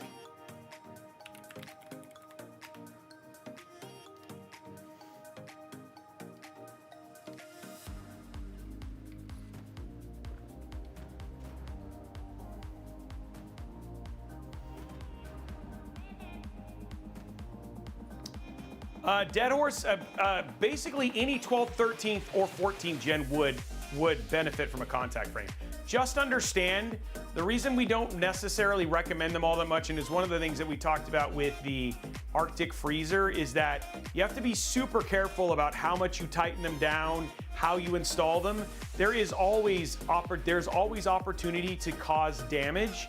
And again, this build, given it's in a small form factor case, we don't have, like, we're at the top end of the air cooling, the cooling limit with an AK620 on a 14700K. I was pushing it from a CPU standpoint. And so, you know, am I okay with the temps? Yes, because gaming, you're not gonna see anything near this. And again, it's also a whole lot quieter. I'm just saying, if you were trying to make a portable workstation build, then maybe doing a contact frame. But people are saying, well, Robey, those temps are really high if I was gonna render all the time. But when you're doing anything else, I mean, you're looking at it right now, the temps are in the 30s and 40s. And when we get to gaming, they might hit the 80s, and that's totally fine for LANs or any gaming situation. So it's not gonna be anywhere near it.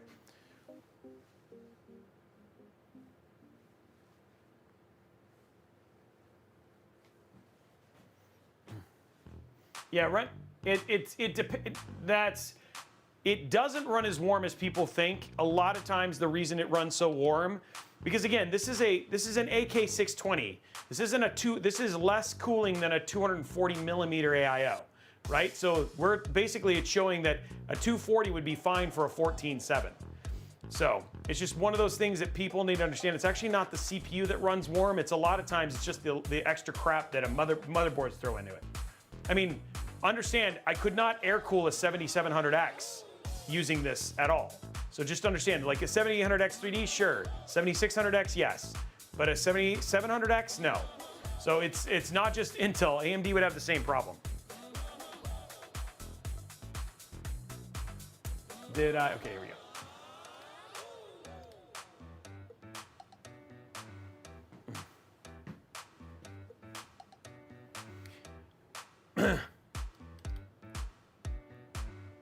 Honestly, it's interesting, right? Because again, if you were going to do a small performance PC, small footprint PC, that's actually not necessarily correct.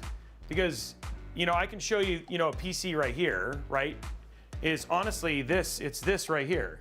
So this would outperform any Ryzen one because this is the non-K 13900, right? So you could do a non-K, which you can actually air cool without a problem.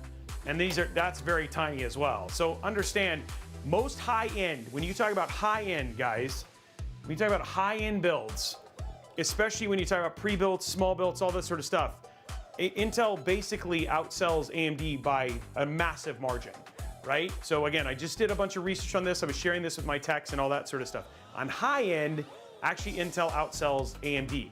And the other thing too is like, understand the Cinebench score or even the Blender scores and stuff like that on Intel have a tendency to be much higher or higher than that of AMD. Now for gaming and lower end, that's where I feel like Ryzen has really basically cornered the market, at least in the PC DIY side. And then even if you got, I mean, just take a look at this here. Let's look at this. Like, let's just say like, while I'm letting this finish installing, if I go to Amazon and I say top CPUs Amazon. Look, it's the 7800X 3D, the 5800X, the 5600X, the 9900X. It isn't until basically when you get down to 5th, 6th, and 7th that you start to see 7000 series, and then you see Intel. So it's like, again, these are gaming and low-end CPUs. And again, 5800X is actually still pretty warm, but I mean, like, there is no 7000 series outside of the 7800X 3D until you get to 5 and 6. So. And again, it's also, that's DIY versus pre-built. Pre-built is the opposite.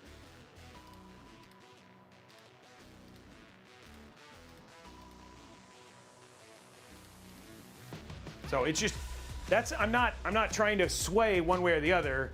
I'm just saying that's no, people aren't buying the 7950X. Yeah, DIY market, yeah. Pre-built it's actually 80. Pre-built's 80%, 80 greater than 80%. And pre-built's, AMD has a real issue in terms of selling through pre-builts. So, and again, it's just because mind share. And I'm not swaying people one way or the other. I'm just letting people know that this is what's actually happening versus a lot of time when people like just want to say stuff because they like a brand one way or the other. I'm like, well, here's what the data actually is, right? I mean, even now when you tested it, right? 60, even on the Robeytech when we did the thing, it's 60% Intel, 40% AMD. Which is awesome because before it used to be like 5% AMD. So they've made massive differences in overall market share. All right, let's get this in real quick so we can show you guys gaming temps.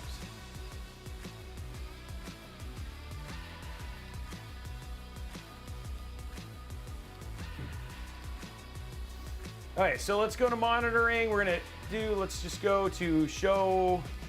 This is the Asus TUF TX 4070 Ti Super. I made that really long. I didn't need to, but we're gonna do it anyway.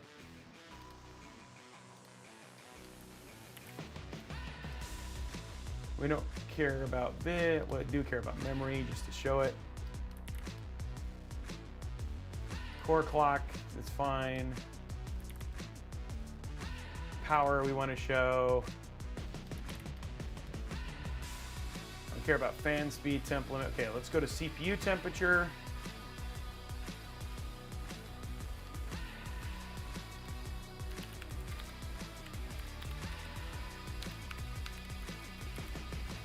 Oops, wow.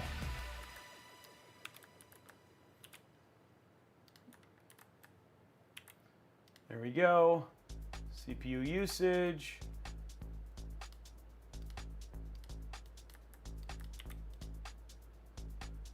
CPU clock. CPU power.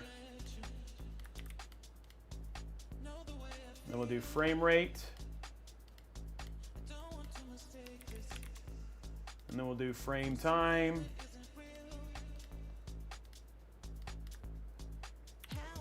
Oh. And then we'll do this as text and graph.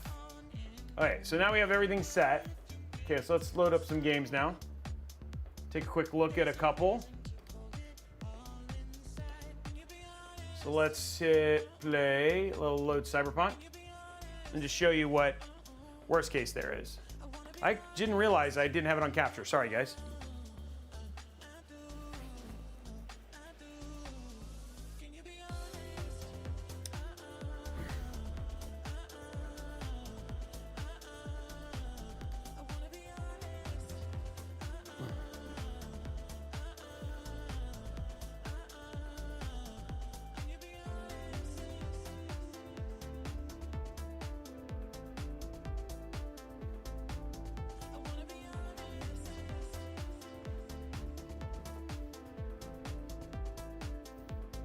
Okay, let's continue without an account. Play.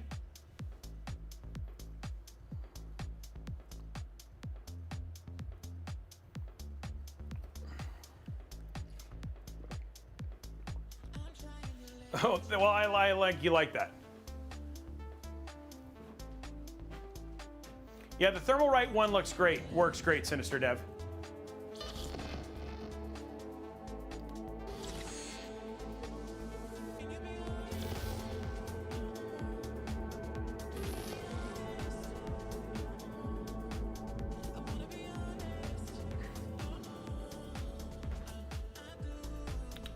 Okay, let's go ahead and jump in here. Let's just see what our temps are like, and at the same time, just giving a good idea. So we'll do ray tracing. Let's do patch tracing. Let's go overdrive. We'll do DLSS super resolution. Leave it on auto. Leave frame generation off with ray reconstruction. This is like on crack Cyberpunk 2077. And then good thing is we'll see GPU temps and CPU temps here for sure.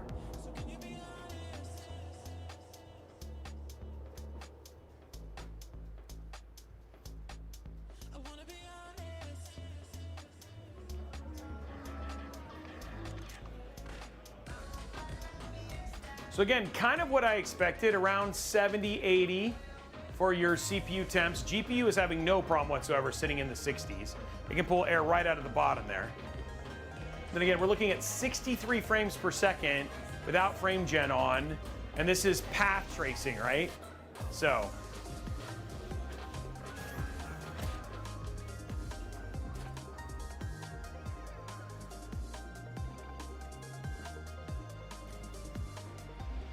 Can you guys hear game audio?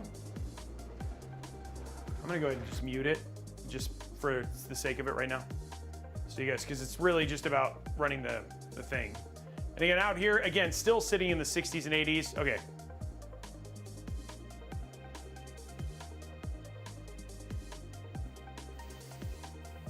Yeah, the random music is just the stream music, yeah.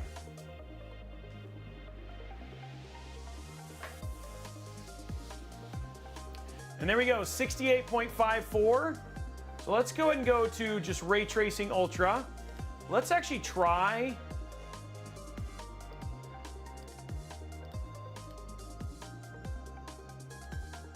DLAA. So this is no upscaling. We'll keep frame generation off. So this is raw plus AI anti-aliasing, right? So this is like not doing any super sampling. This is actually the hardest it'll be on the GPU. And again, probably the lowest frame rates we'll see in Cyberpunk 2077. And then we'll run it just how Cyberpunk intended. So this will be the sharpest Cyberpunk looks.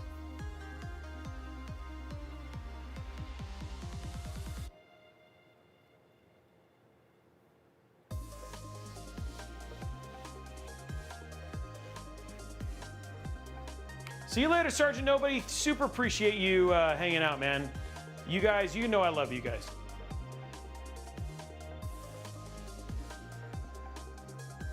So there it is right there. Again, 54, I mean like 51 temps. Gaming temps are fine. 70s, 80s again.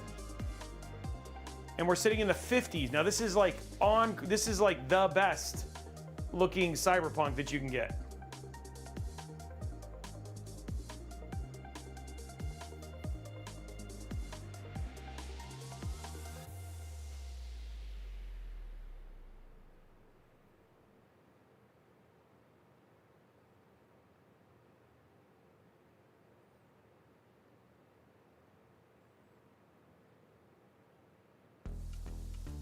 And there you go, right there. It's 50.54. Okay, so now let's just show how you would meant to run it. So this would basically be DLSS on Ultra with auto, which would be balanced. Here we go, no frame generation, no reconstruction. This is just standard, as it was intended, Cyberpunk 2077. And again, we've tested, this will push more to the CPU, less to the GPU. So we could potentially see higher CPU temperatures here, but you should see north of 100 around their frame rates, right around 100 frames per second. Which is nice, buttery smooth, great. That's what I love about the 70 series is these cards just do really well with mixing high-end ray tracing plus basically, and so not needing frame generation, and again, getting really, really solid frames for games like Alan Wake, games like, you'll get way higher than this in games like Horizon Zero Dawn. I'm guessing that Ghost of Tsushima will also run beautifully. So if you're looking for great single player experiences, this is where the 4070s really shine at 1440p and giving you that really high-end buttery smooth. You only need 60 FPS, which is great.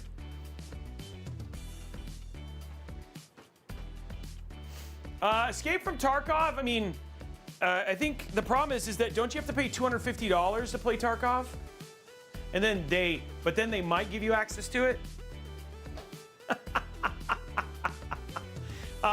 It should run Escape from Tarkov just fine. I don't have it installed, but it shouldn't be an issue.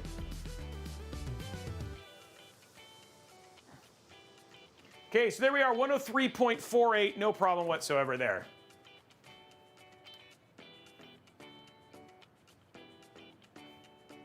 And the temps were, again, a little bit higher there on that side.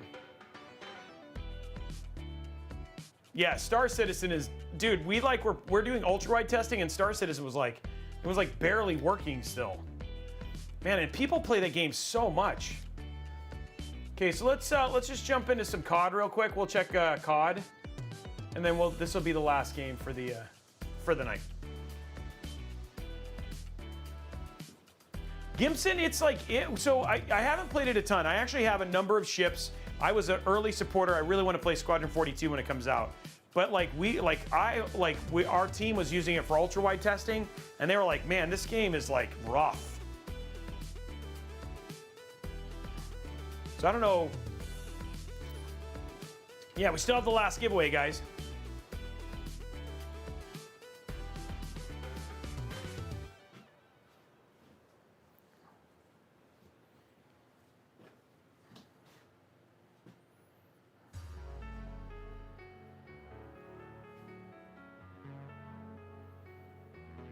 In like graphical corruption or something. What is going on?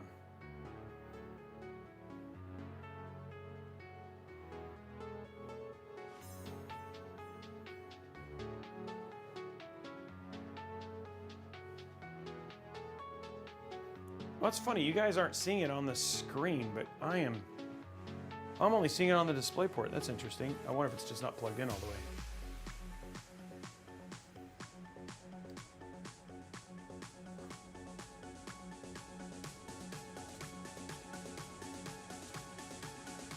So, Sebastian, it basically, after about 6 minutes on Cyberpunk, on Cinebench, it actually hit thermal TJ Max at 100. I do think that a contact frame or either we could go to a 4S, so you could go with an Assassin 4S, which I know fits in this case, which is actually a little bit of a or adding, I think contact frame is probably the right thing to bring the temps down to where they are. Or if you're using like a newer motherboard like this one, I don't know if you'd end up having there'd be as much of an issue. I think this is also because the socket on this one is a little bit older. I know the newer ones, they fixed a lot of this stuff. Okay, I gotta restart.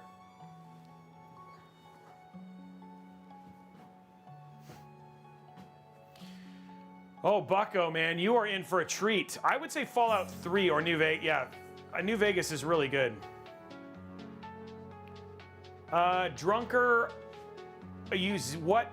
Which 90? 690, 590?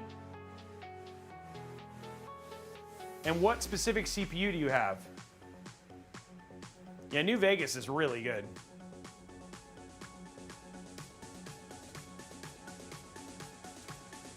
Oh, Z490? So that is like 9th gen.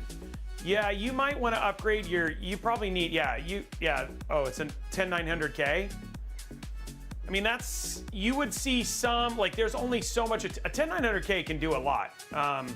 So I mean, I don't think of going from a 2080 Ti to a 4090, you'd see some, as long as you're playing 1440p and 4K, you would lose some frames, but it wouldn't actually be all that bad. But you'd need, I'm trying to think, Z4, you need Gen 4. So I think that's the biggest problem is you don't have a Gen 4 NVMe drive. So you'd actually end up having issues also on your socket. So you need to go to at least 12th gen. Or wait, does Z690, I don't remember, if anybody can let me know, I don't think 4th gen, 10th gen had Gen 4. I don't remember off the top of my head though. Okay, so let's go to graphics. We'll go to full screen. Let's go to quality. Let's just run it at basic because we just want to see how it runs. Display, we're gonna go auto, that's fine. NVIDIA Reflex is on. Efficiency, VSync is off. VSync is off. We want unlimited, apply.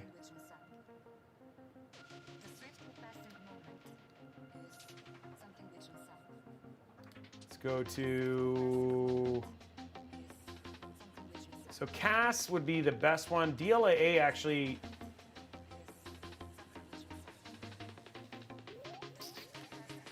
this is going to be the cleanest. So you'll have the cleanest, but again, you are going to have some because it is still doing some stuff. So we'll take a look at DLAA. Fidelity CAS is going to be the one that will perform the best, but let me see, hold on, let me check something real quick. Graphics, DLAA, VRAM is fine. And we have the sharpness at 50. So again, that's not too bad. And you could even make it a little bit faster and you could put it down to 30, but 50 is, actually we'll put it at 25. Okay, so let's go to here. Benchmark.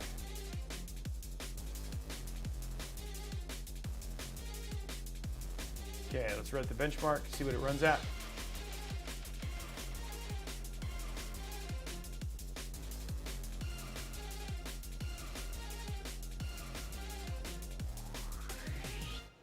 Yeah, that's a good point, Bluefit Babe 95. That's actually a really good. I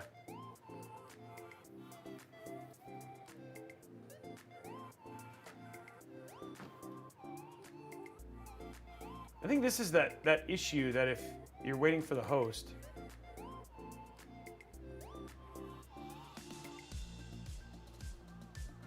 And there's a way to get through it, and I forgot what it was.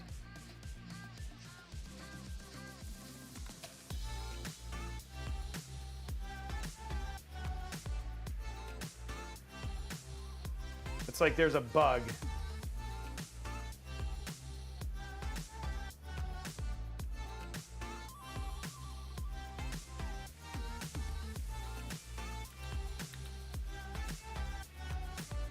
And it's not a network issue, there's some sort of bug with this. That you have to like keep doing it and then it'll get through.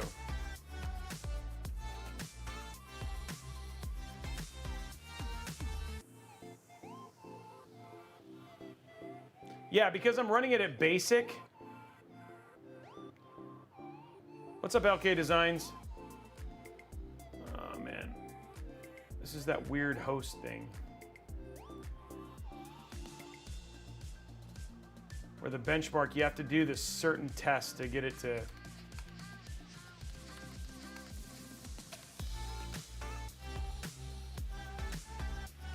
There's a bug in this particular thing, which sucks. And I don't remember how to get through it anymore.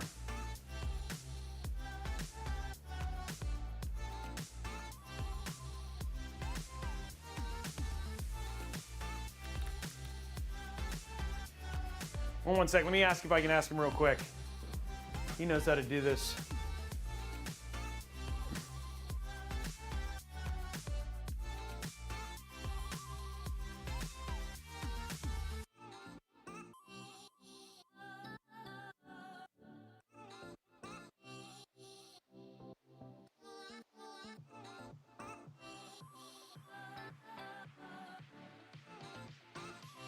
Showing me the bug, guys.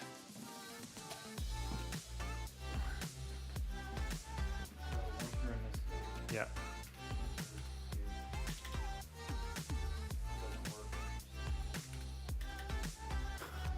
So stupid. Okay, enter escape and then double the double spam. Okay. So stupid. Yeah, it's a bug.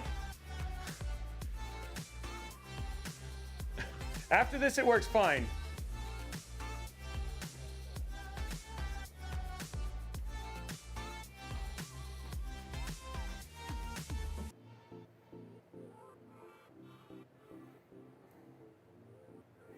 Okay, so we're getting 174. Now remember, this is at 1440p, guys.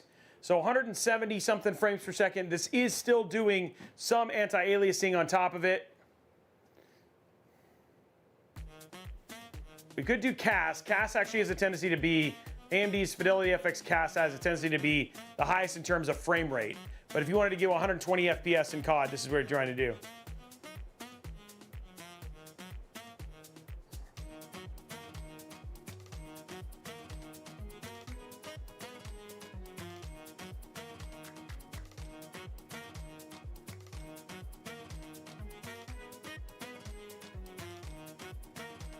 Okay, let's see if we can get it a little bit higher. Again, that was at basic. So we'll go to escape, go to settings, we'll go to graphics, let's go to quality. We're gonna switch this to CAS. And then we'll do CAS strength at 20, okay. And then we'll do render resolution, let's take it up to 75.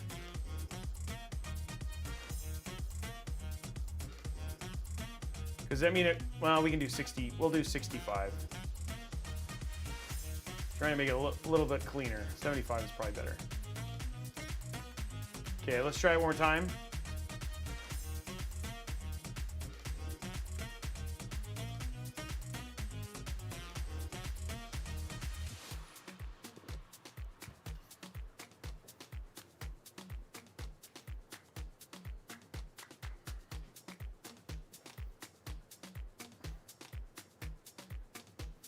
So we'll see if we can get a little bit higher here. There we go. So this is at 200 place. If you were trying to get like a really high, we brought the render resolution down to 60. So it still looks sharp, but you can see now we're getting 300 and plus FPS, and this still actually looks pretty clean. So if you were trying to get like 265 or something like that, you could potentially, okay, so 240, you could go maybe even 80%.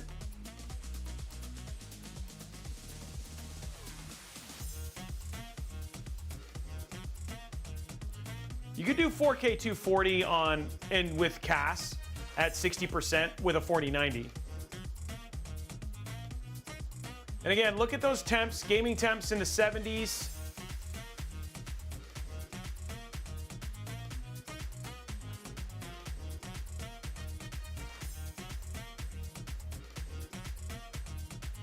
And there we go, guys, 295 average, but again, low was 209.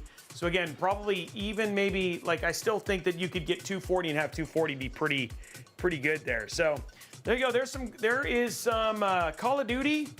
I showed you guys some Call of Duty. I showed you guys some Cyberpunk 2077. So some multiplayer plus some standard as well, giving you guys a good idea. What we'll probably do is when we have this go through its mini reviews, I'll probably have Kevin go ahead and put a contact frame on this. Just to see if that improves temps or not, or we could just see about adding some additional fans. I don't know if, I think really honestly contact frame is probably the right thing here, just to get the AK620 or upgrade to an Assassin 4S. That might, either one of those would probably bring the temps just down, so you'd probably never hit thermal throttle. But for the most part, from a gaming standpoint, if you're looking at this from a gaming rig standpoint, this would be an amazing build. No issues with temps, no issues with performance, and you're going to be essentially good to go. And you could do some content creation, all that sort of stuff as well. Let's be super clear, you could do workstation stuff on this without any problem whatsoever. Just know that you're going to lose some performance at the high end as it does some boost throttling. But yeah, all in all, very, very impressive machine.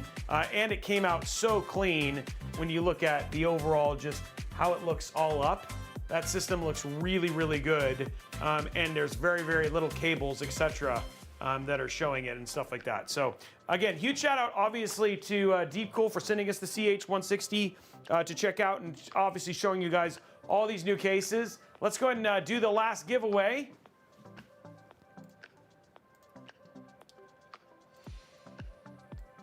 So we'll do exclamation point.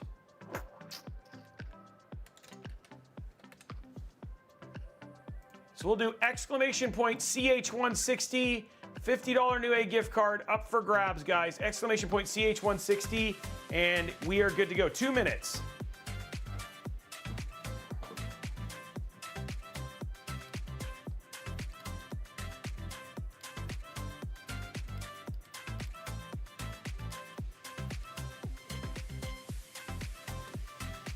Two minutes, guys.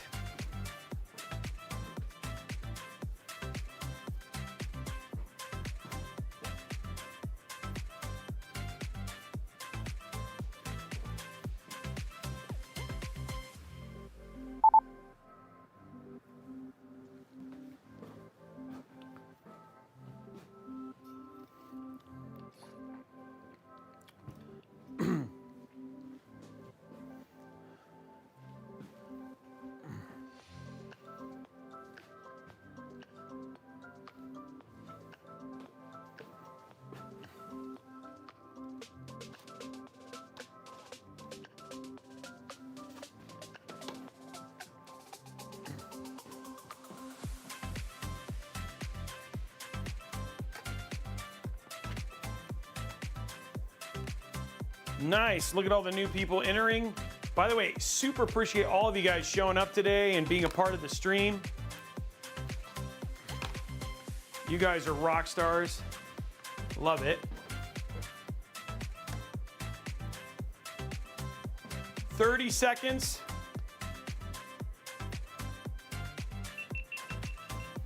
Thirty seconds, guys.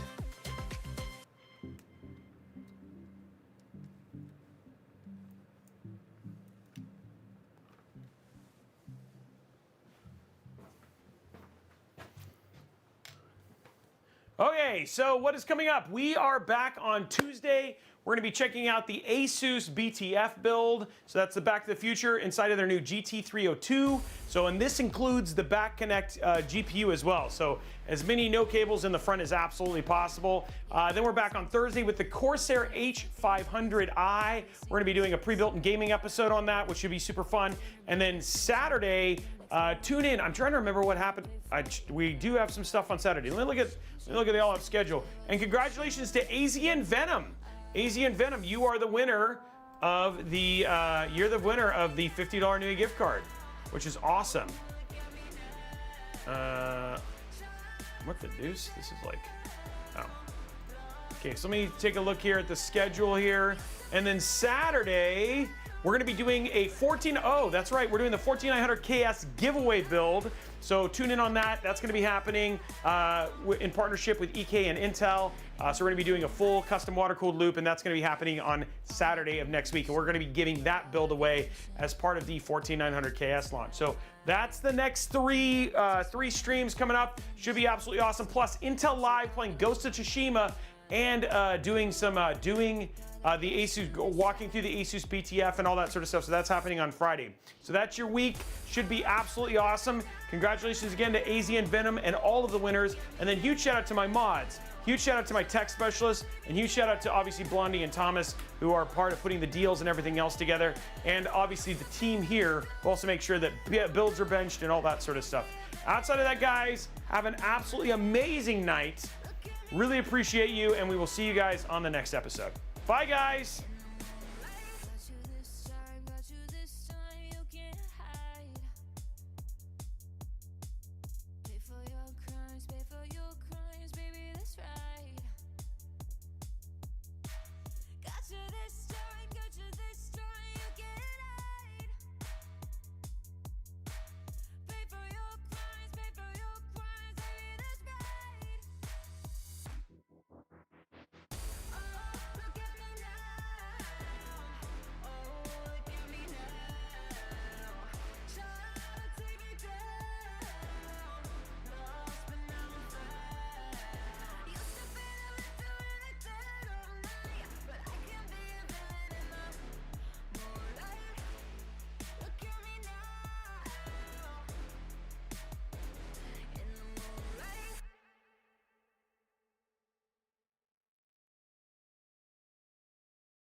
take over control. Anytime you leave me, it can